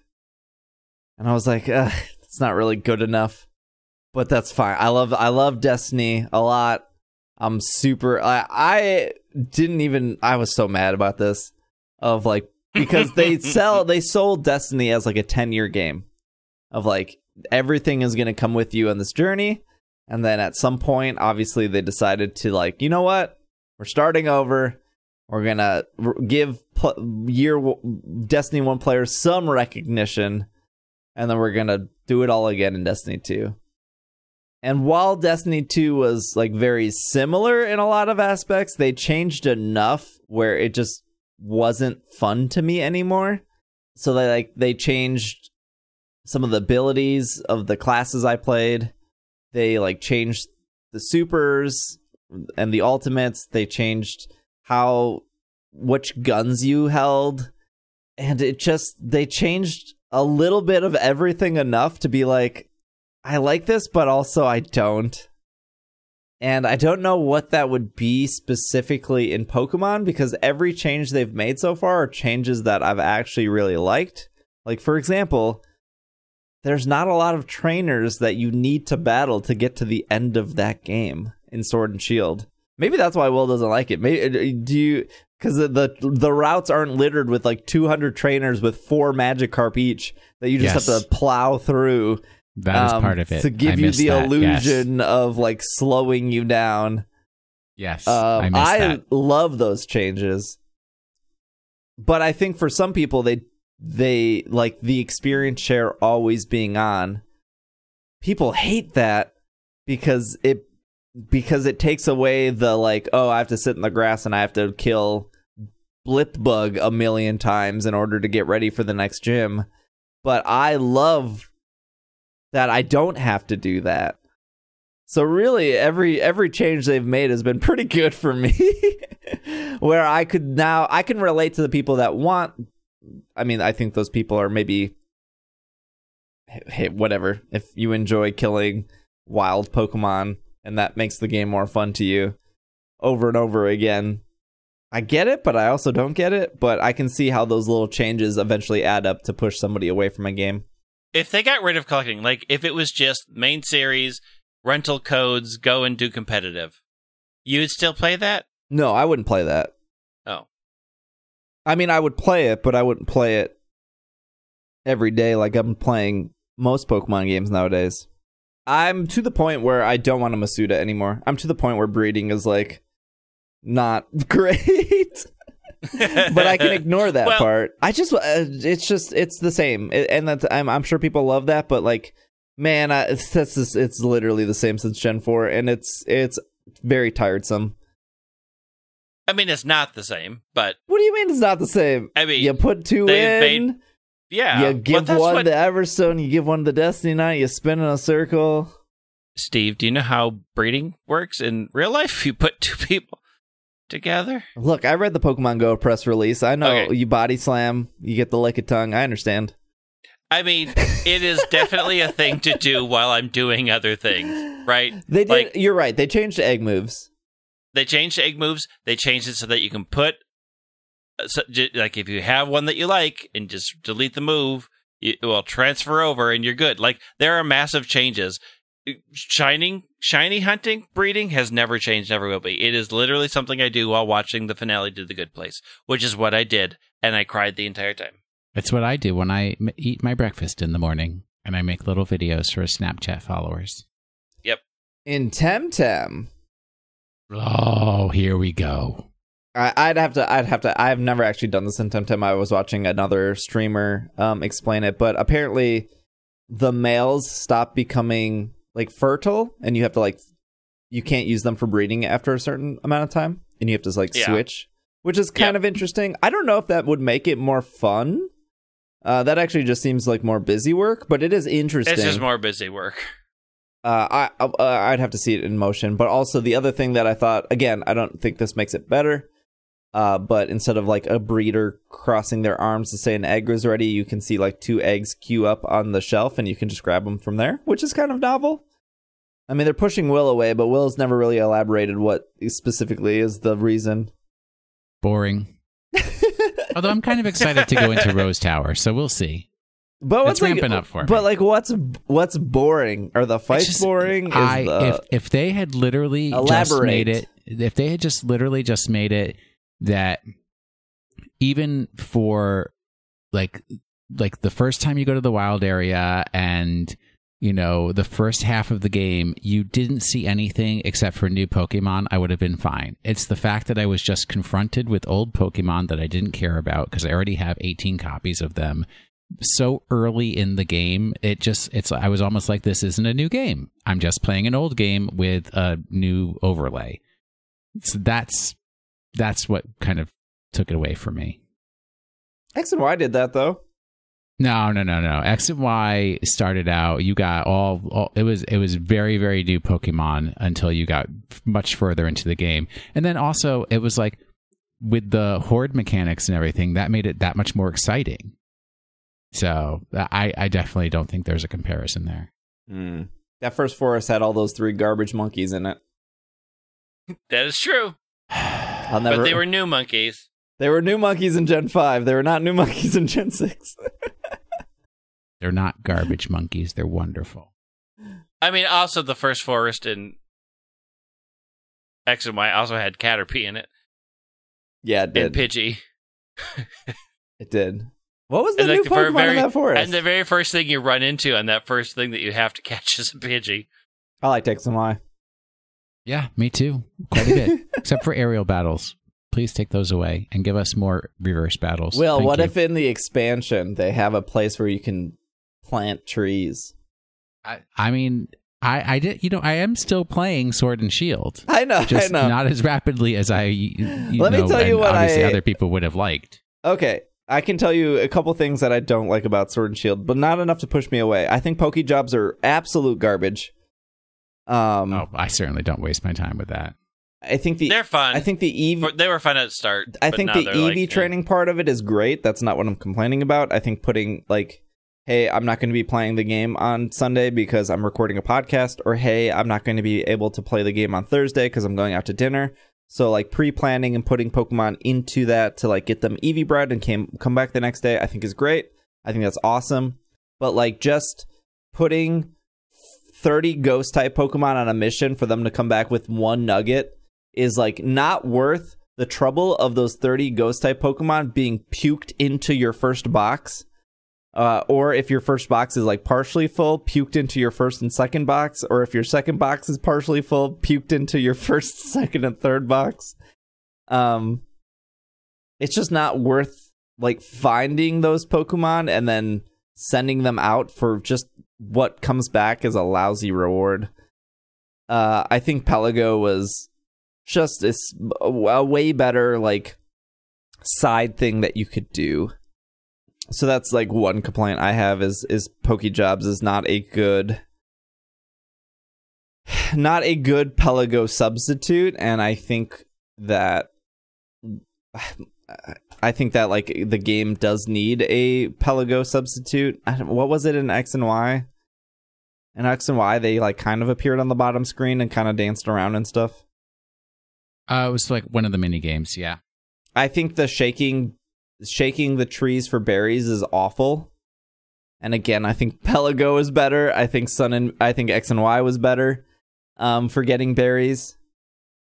But just like, it's just a thing I do is like, all right, we're going to go to every tree and we're going to shake it. And sometimes a Squovit comes out and sometimes not. But like that act of going to each tree shaking, like that little mini game is not fun.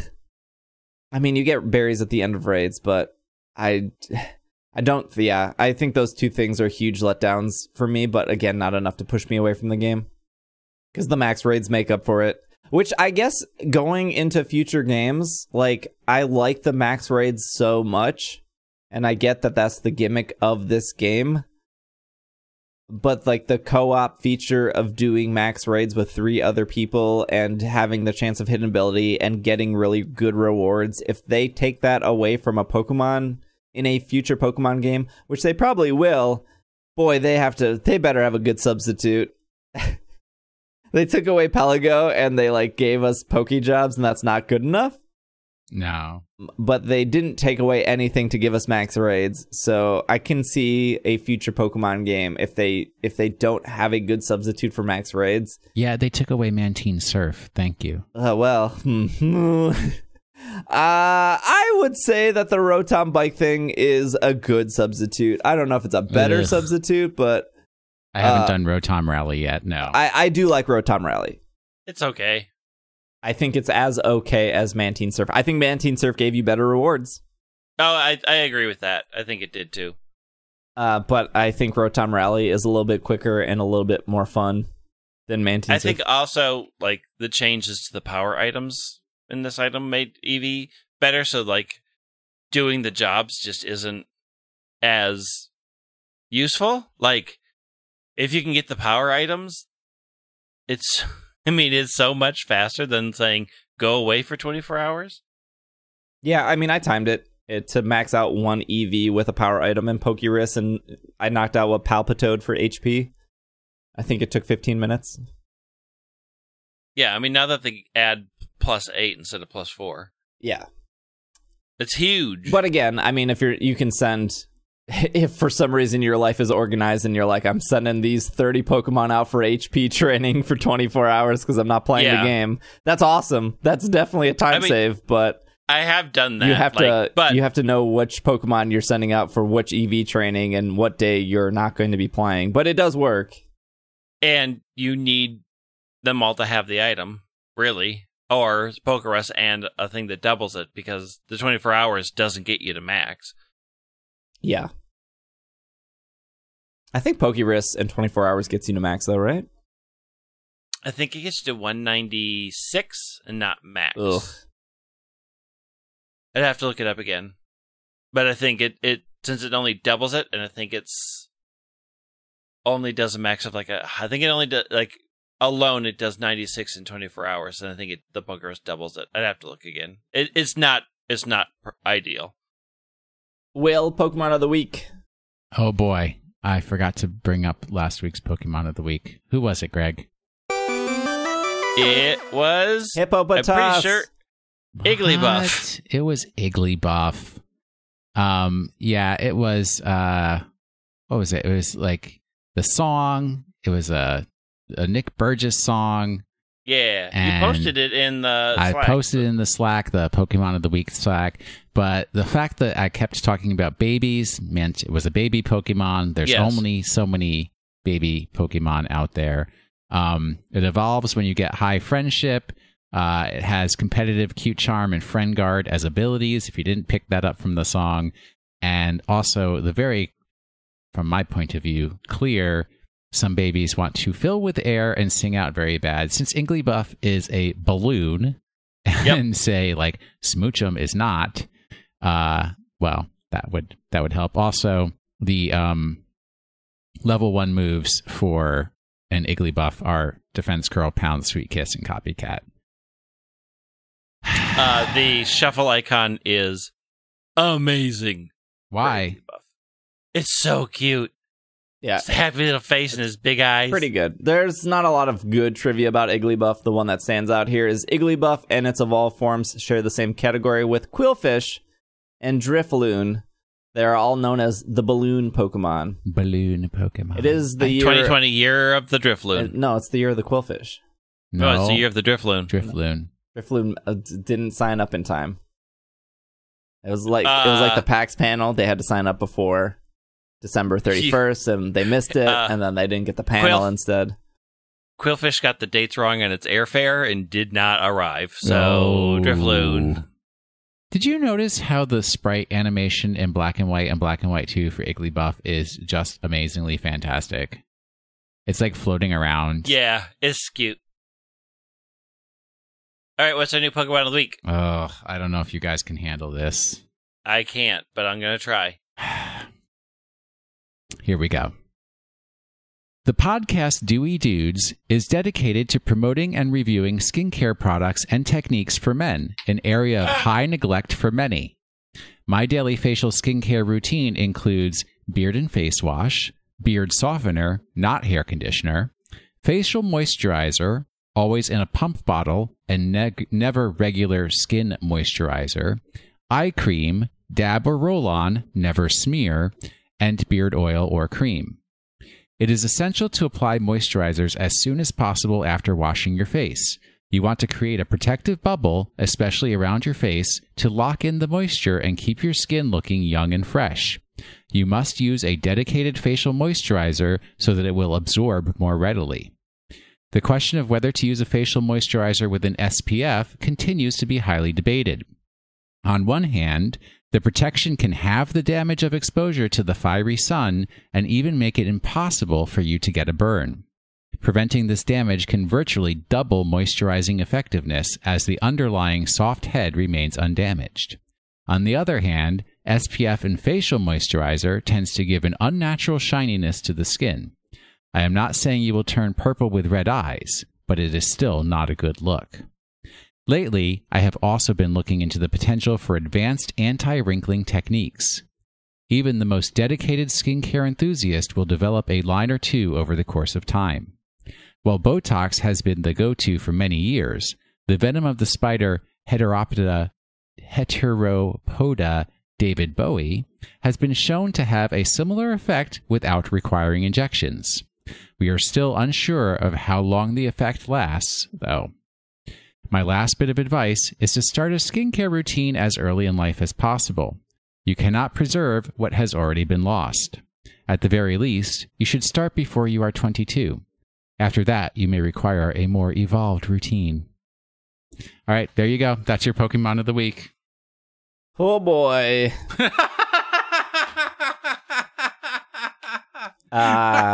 If you want to join us over on our subreddit, r/super effective, we're almost up to 1,200 people. And I will be making a new graphic this week for all the codes that are available for the month of February that you can download in Sword and Shield. I know there are some new ones that just came out over the last couple days, and there are some that people probably forgot about that came out earlier in January that are still available. So keep your eyes peeled for that on social media. Twitch offered me a pass to PAX East. So I will be at PAX East. No panel this year, as Will and Greg will not be there, and I can't do a panel by myself. What do you mean? I did a panel, with Brittany. Yeah, you see, you had another person.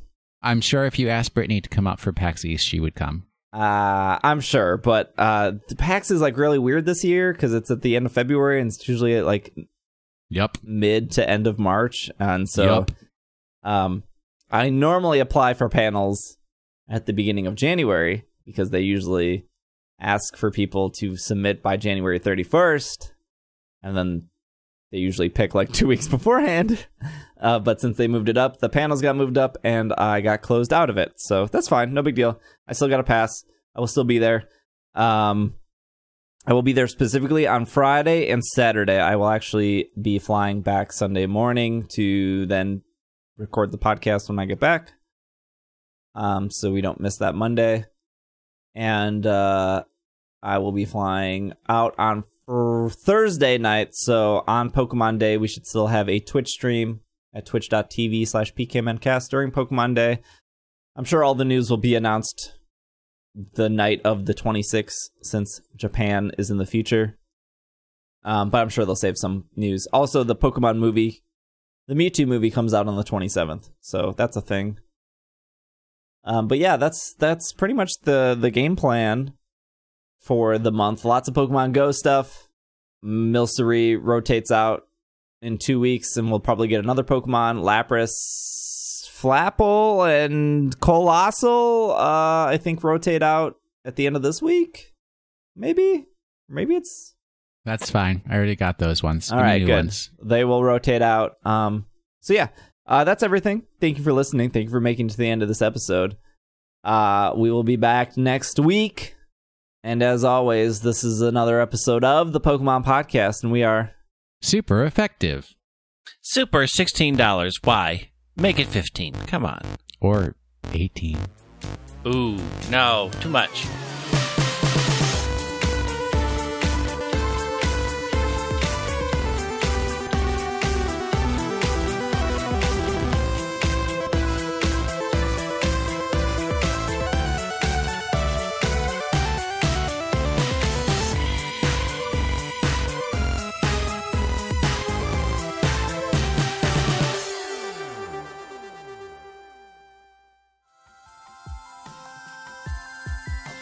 This podcast is supported by our Patreon backers, and some of those people paid money to get their name read at the end of this show, starting with our producers Liam, Casey, Noah, Patrick, Jetsy, Alex, Matthew, Kay, Courtney, Catherine, Jeffrey, Sejanus, Kevin, and our executive producers of Anthony and Pancakes.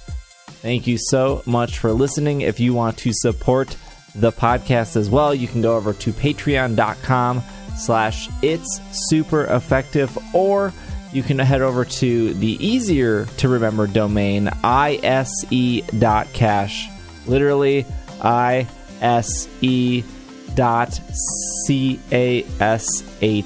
Super easy to remember because money exchanges hands, and ISC is short for the podcast. Also, shout out to Nick, who does all the music for the show. And yeah, thank you for listening. Thank you for making it to the end. This was new. Hey, it was different. We will see you guys next week. Thank you so much for supporting the show and listening. Really, really, truly appreciate it. We'll see you next week. Bye.